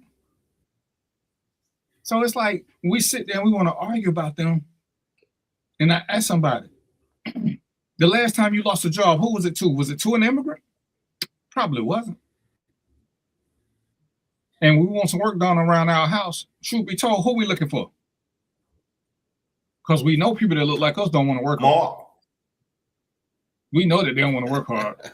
But if you go to Home Depot on a good day, you can find you 4 or 5 immigrants. You can have you a nice house built in 3 weeks because they working hard to get your shit done. It's going to pass code. If you get a contract, it's going to take him 7 months. So what? It ain't like that no more, DVP. Right, because they all scared. They all scared. But Mo, if you Mark, you know, if you get a contract, you know he gonna go over budget, he gonna go too long, and it's gonna be some shit ain't done right. No, I'm gonna tell you what it is now. See, so the good workers, they on somebody they already picked up working consistently. It's the ones up there that ain't the good, they ain't the best because ain't nobody swap them off their feet. It's something wrong with them. That's why they that every day or when you see them. The good ones, if you get you a good one, you don't turn them loose. Mark, Mo, why do we say get 3 estimates? Yeah, get 3 estimates, but don't get that one. Why do we say do that? Your steps gonna have a slope on them.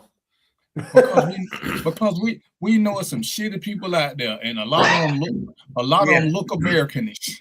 A lot of them look Americanish. They always got an excuse. See, that's the truth, though. Yeah, I had a patio built. Now the lead guy was a black guy. He was somebody who I knew. But all his workers didn't speak English. When they took a break, they sat in my driveway, ate their sandwiches with that microwave. Brought their own microwave, and they kept working. They ain't take no 2-hour lunches.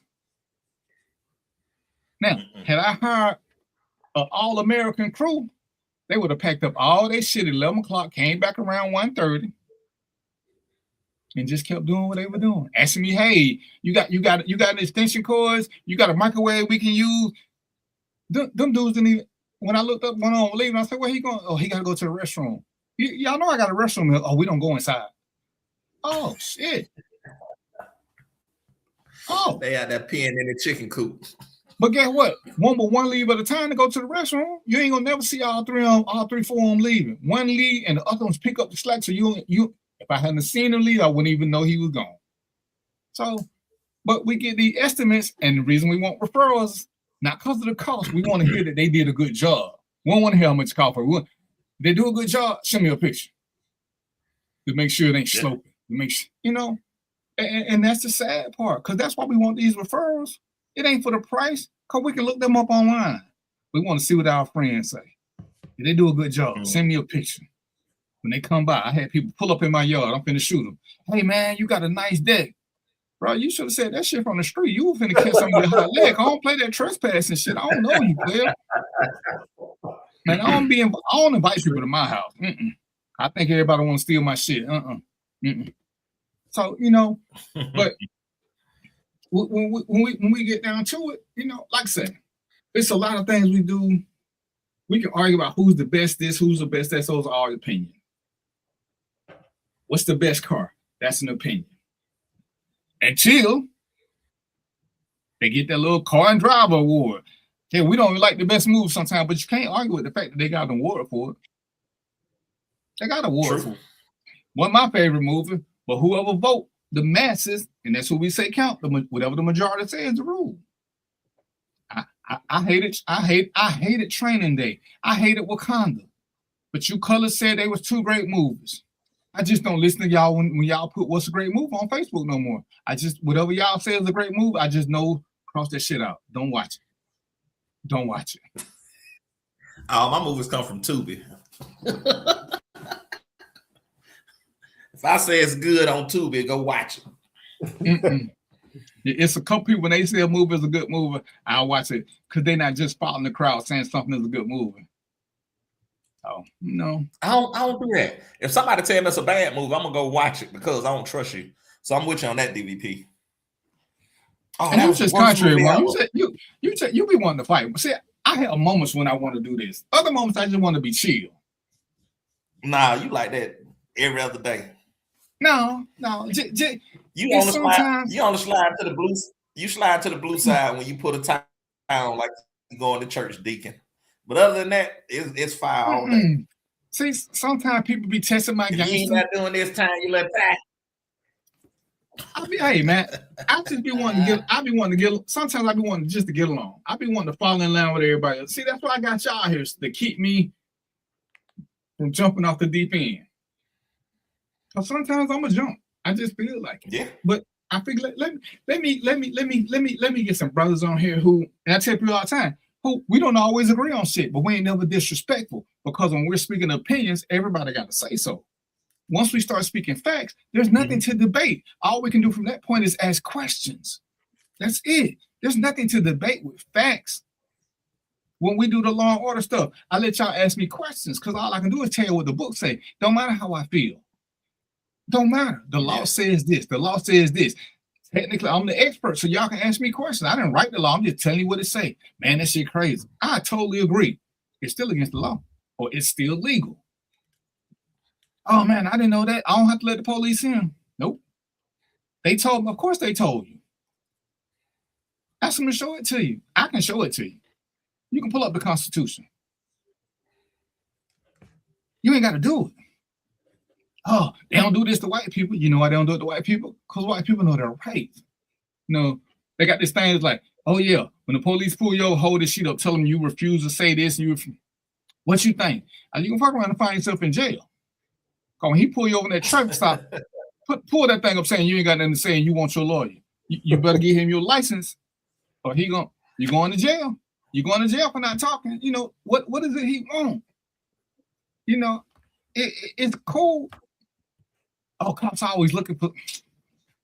Yeah, most of y'all don't talk to cops when they go to jail. So what are they always looking for? What are they looking for?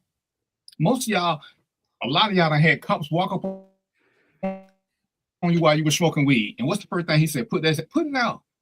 Most time they ain't got time for that shit. They looking for something else. It's when you become an asshole and start telling what you ain't gonna do when you already wrong. So you smoking weed, you doing some shit. I just want to ask you a couple of questions, and you tell me to go to hell. Well, who gonna win that fight? Because did I really lock you up for smoking weed, or did I lock you up for being stupid? I locked you up for being stupid. You just gave me a reason because you're smoking weed. Put the weed out, see what I want. They let me go on my way. And people don't get that. Oh, he could have. No, you could have. Because you know you can't afford no attorney. So just go along with this shit. Especially if you ain't did nothing. You ain't did shit. So why we sitting here debating this? I'm debating with some idiot, a black activist, because I hate them, who wanted to argue me about the last slave ship, which was in Alabama. No, it wasn't. Dude, you can look this shit up. I ain't got to make this shit up. What are we talking? The last slave ship? Dude. Okay. Do your thing. Do your thing. You know, I'm just like, dude, most of this shit is there. It's there. In 2019, they found it at the bottom of the Mobile River. 2019. Let's see, when was that? That's a few years ago. They didn't have no slaves in Alabama. Dude, I ain't saying they did or didn't. I'm just saying that's where they found the last slave ship. Now you figure out how the ship got there. I ain't never heard of it. Okay. So, you know, agree to disagree, not happening. Somebody got to be wrong. Somebody got to be right. That's when you don't bring data. You gotta bring data to the discussion. Forget that agreeing to disagree stuff. Bring your data. Yeah. You know, what Mark started out talking about this cleaning. I told y'all when I do my cleaning, I do it around the time change because it works for me. I ain't tell y'all that's when y'all should do it. Some of y'all need to do it when the seasons change. That's 4 times a year. You got to pick something that's right with you. It's like relationships. Now one of the three of us tell you how to do the perfect relationship. You got to do what works for you. What we can do is offer you tidbits on what we know, been through or heard. But you got to make the decision.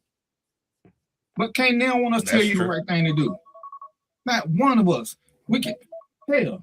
If we've been honest, most times shit, we don't know what worked for us. We still experimenting. It's like, damn, how do I keep up from getting mad at me? I tried the flowers, I tried this. It just depends on what mood she in. Some days food works, some days silence works, some days going to work. But ain't no one example fits everything. So even like I said, we do this, and I picked you gentlemen for a reason, because y'all ain't just gonna go along with me to get along with me. And I say, me and Mo, when we met in the other group, I didn't agree with half of what Mo was saying. I agree with even more. I disagree with more stuff than his partner was saying, because his partner had a way of generalizing all men, and that shit used to agitate me. Mm-hmm. All men, no, you don't quit saying that shit. A real man. Quit saying that shit. He ain't never dated no man. Quit saying. Say you do this. Right, he right. Say you do. Don't say what a good man would do because you ain't never dated a good man. Huh? What you say, Mark? I say I agree with you on that. Yeah, but good men do different things. All good men don't want to leave. It's like, you know, when I hear, oh, the boss at work, when she get home, she don't want to be boss. Okay, consider that same shit might work for a man too. If he got to be a boss at work all day long making decisions, he don't want to have to come home and keep doing that same shit either. After a hard day's work, I don't want to have to fucking decide what to eat. Just make something. Just eat or I'm not, but don't ask me what I want. I don't know. All day long, I've been making decisions for 9-10 hours. I would like to go 5 hours without having to decide shit what I'm watching on TV. And guess what? If you watch something, I'm gonna watch it anyway, because I don't even care if it ain't football season. So why you think men don't want to just have a break too from decision making? I don't know no man that want to make decisions 24/7. I don't know one. I ain't saying it ain't none. I'm just saying I don't know one. Real man. Real men are hunters. That's bullshit. It's a lot of these dudes get a blood. Listen, I think I'm a bad dude, but you know what I'm not finna do at this point? I'm not finna skin shit. I'm not finna do it. I know people who do this shit. I will go hunting, and then I'll let them do the rest. I ain't never been fishing. I'm scared the hook gonna get caught in my hand. I'm gonna scream like Michael Jackson, and I don't go around picking up worms. So does that mean I ain't a real man? If that what it means, no, you ain't a real man. But you ain't a real man. How to feed his family. Fish. I keep a job. I will buy some meals. But most of us aren't true hunters in that sense. How many of us can go out and hunt for our food? Some of us can't even. We don't even do a good job of hunting for women. So quit saying real men are hunters. They want to do this. They want to do that. Look, man. I'm watching the National Geographic. African dudes about 5'2" scaring lions off. So who is the real man now? I ain't doing that. But Mo, for real, do we call him a real man or do we say he crazy as hell? He crazy as hell. He crazy as hell. He don't even meet the real man criteria. That mother crazy as hell. He crazy. But his lifestyle is different from ours.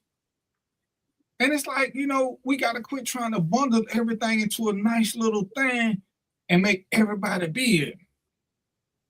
You know, and when we keep trying to generalize everything, we can say the majority if we know. But even then, the reason I claim to have more expertise than most people is because I was a cop, because I was in the military. I spent my life around a bunch of people I didn't know. Most of us, when we're in the real world, we pick our friends, we pick where we want to hang out, except for our job. But at your job, how many different people do you meet? That's pretty much becomes your second circle. Well, as a cop, I'm with different people all the time. I'm in different neighborhoods. So yeah, I get to see a bunch of different groups and I can tell you what I'm learning from everybody, because every day is truly different. So yeah, my experiences are way more than the average person. That don't mean they're right. That just means I experience more people. The military took me to a bunch of different places. I experienced more than the average person. I left the states more than once. I've been to several different states. And it's like, no, this is this. Okay. I don't know no man that don't do this. Yeah, but that's because your circle is limited. You homophobic. I ain't homophobic. I know some gay guys. A couple of them cool as hell. I think 3 or 4 of them played football with us. They weren't flaming, but they didn't like girls. But they didn't harm us either. They were good football players. We accept them because they played good football. Because what was we out there for, Mark? To play football. Nothing else. It was good if we got along with our teammates, but it wasn't mandatory that we got along. I'm sure everybody got teammates they don't like. Yeah. Modon already told y'all he got 2 different hats. There's a couple of jobs he wanted to tell him to go to hell, but he realized he had rent to pay and bills and shit was due. So he became the survival mode. Let me do the right thing so I keep this job. Let me do the right thing. Mm-hmm. DVP did the same thing. Is the fight worth winning so I don't have a job? Or can I just shut the fuck up for a little while and get this check? You know, I think I'm just shut the fuck up today. I'm not giving up my morals. Okay. You can be morally right and unemployed and homeless, or you can shut the fuck up have a nice place to stay, and some food to eat. I'd rather be home. Well, do your thing, player. I'm not picking that. I'm not picking that. Yeah. Yeah, they do say dumb shit like that. And we proud when we say it. I'm standing 10 toes down. I don't care what happened to me. Okay. As soon as your ass land in jail, you be like, oh man, I don't want to. You said you don't care what you said. You didn't care what happened. Oh, now you don't mean it. Okay. Well, we're gonna agree to disagree. That's when it comes in. We're gonna. This is what you said. I ain't mean it. It what I heard. It would have heard. Oh shit! I'm making a mess. All right. Well, I ain't like this because ain't nothing going on nowhere. Because I guess they could have commented on your page, Mark, but ain't nothing going out. So, hell, anybody who have been looking for it on Random Thoughts wouldn't have seen it. Let's see, somebody just popped up. But shit, because I don't ever tell people to go to my JBN. Oh, so Joe saw it somewhere. I don't know how. He got the link though. All right, so we finna get up out of here, and we're gonna work on this link thing and see what's up. I appreciate you fellas as always. I'm gonna have me some real drinks and try to calm down, so I ain't on Facebook cussing. What you finna go drink? What you finna drink? If it ain't tequila, why even do it? Yeah, he finna cuss some people out. Don't be goddamn on here at 2:00 in the morning talking about who up because you still want to cuss people out. Well, then I have to be on my personal page. That way I'll make sure it go out. That's what I should have just went live on the page. That's what I should have did. Oh, damn, why you didn't tell me that earlier? That's what I could have did. I ain't think about it. Yeah, all right, we're gonna figure it out. You gotta get you. Yeah, I got 5 days to figure it out because I don't like this. I like y'all, but I don't have nobody to talk to. I ain't even see my real friends in the chat today. Yeah, like I said, Robert will be coming in right now talking about sending the link. Right. I got something to say, man. Don't sat down. Gotta tell Yolanda, they ain't speak to Yolanda. Well, y'all, you ain't doing right. Yeah. Yep. Mr. Moore, we ain't speak to him. I'm missing my phone. Yeah, he on my page. He looking at it on my page. Oh yeah. So yeah, we had people on my page come through. But yeah. That's what I'm saying. Yeah. So, and we're gonna get with. Shit, after we figure this out, so it'll go straight to your page too, so you don't have to share it. Yeah. Let's do that because like I say, I usually share it and Yeah, but like I said, if you already linked into the thing, it'll just go straight to it. So cool. We need to do that. All right. Any parting words, Mo? Nah, we're gonna have our parting words. See, agree to disagree. I thought I was the host. How am I gonna just take over my shit? Well, I'm here. I can see you. We gonna do our parting words. Well, you got the parting words, bro. What you got for us, Mo? Man. Hey, I'm still out here, y'all. Come listen. I did a little today on this stock market. Reach out, get your training, man. Think of it this way. You know how you out here trying to get your little side hustle? Think of this as another little side hustle. So come, get in touch with us and we'll get you there. I'm with you, Mo. I'm getting a little small group of family to come in so you can give it all at one time. But yes, I'll definitely be getting with you on that real soon. My parting words, man, like I said, get your house ready for the spring and the summer and make sure everything is good. Preparation so you don't have these big expenses at a bad time. So just make sure you spring prep your house. And since you helped do this, it's on you, host. Since you want to be the host. Next show we want to talk about so people could quit tripping when these snowstorms or ice storms hit, the things that they need to have in abundance, a supply of just in case the power go out or something like that. It's gonna be one of the things we're gonna talk about, Mark. So I'm gonna put that one on your plate. As a matter of fact, because Mo, you in the heat, right? Oh yeah. And I guess what y'all need in the heat would almost be a little bit different. So think of some of the things that we need to tell people they need to have a ready reserve of, even if they rotate it every 3 to 4 months. But some things you shouldn't have to run to the store for just because there's a weather alert all of a sudden, like you living from day to day. Yeah, so like I said, I'm gonna figure this out with Roy, and we'll be back next week. You finished with your thought, Mark?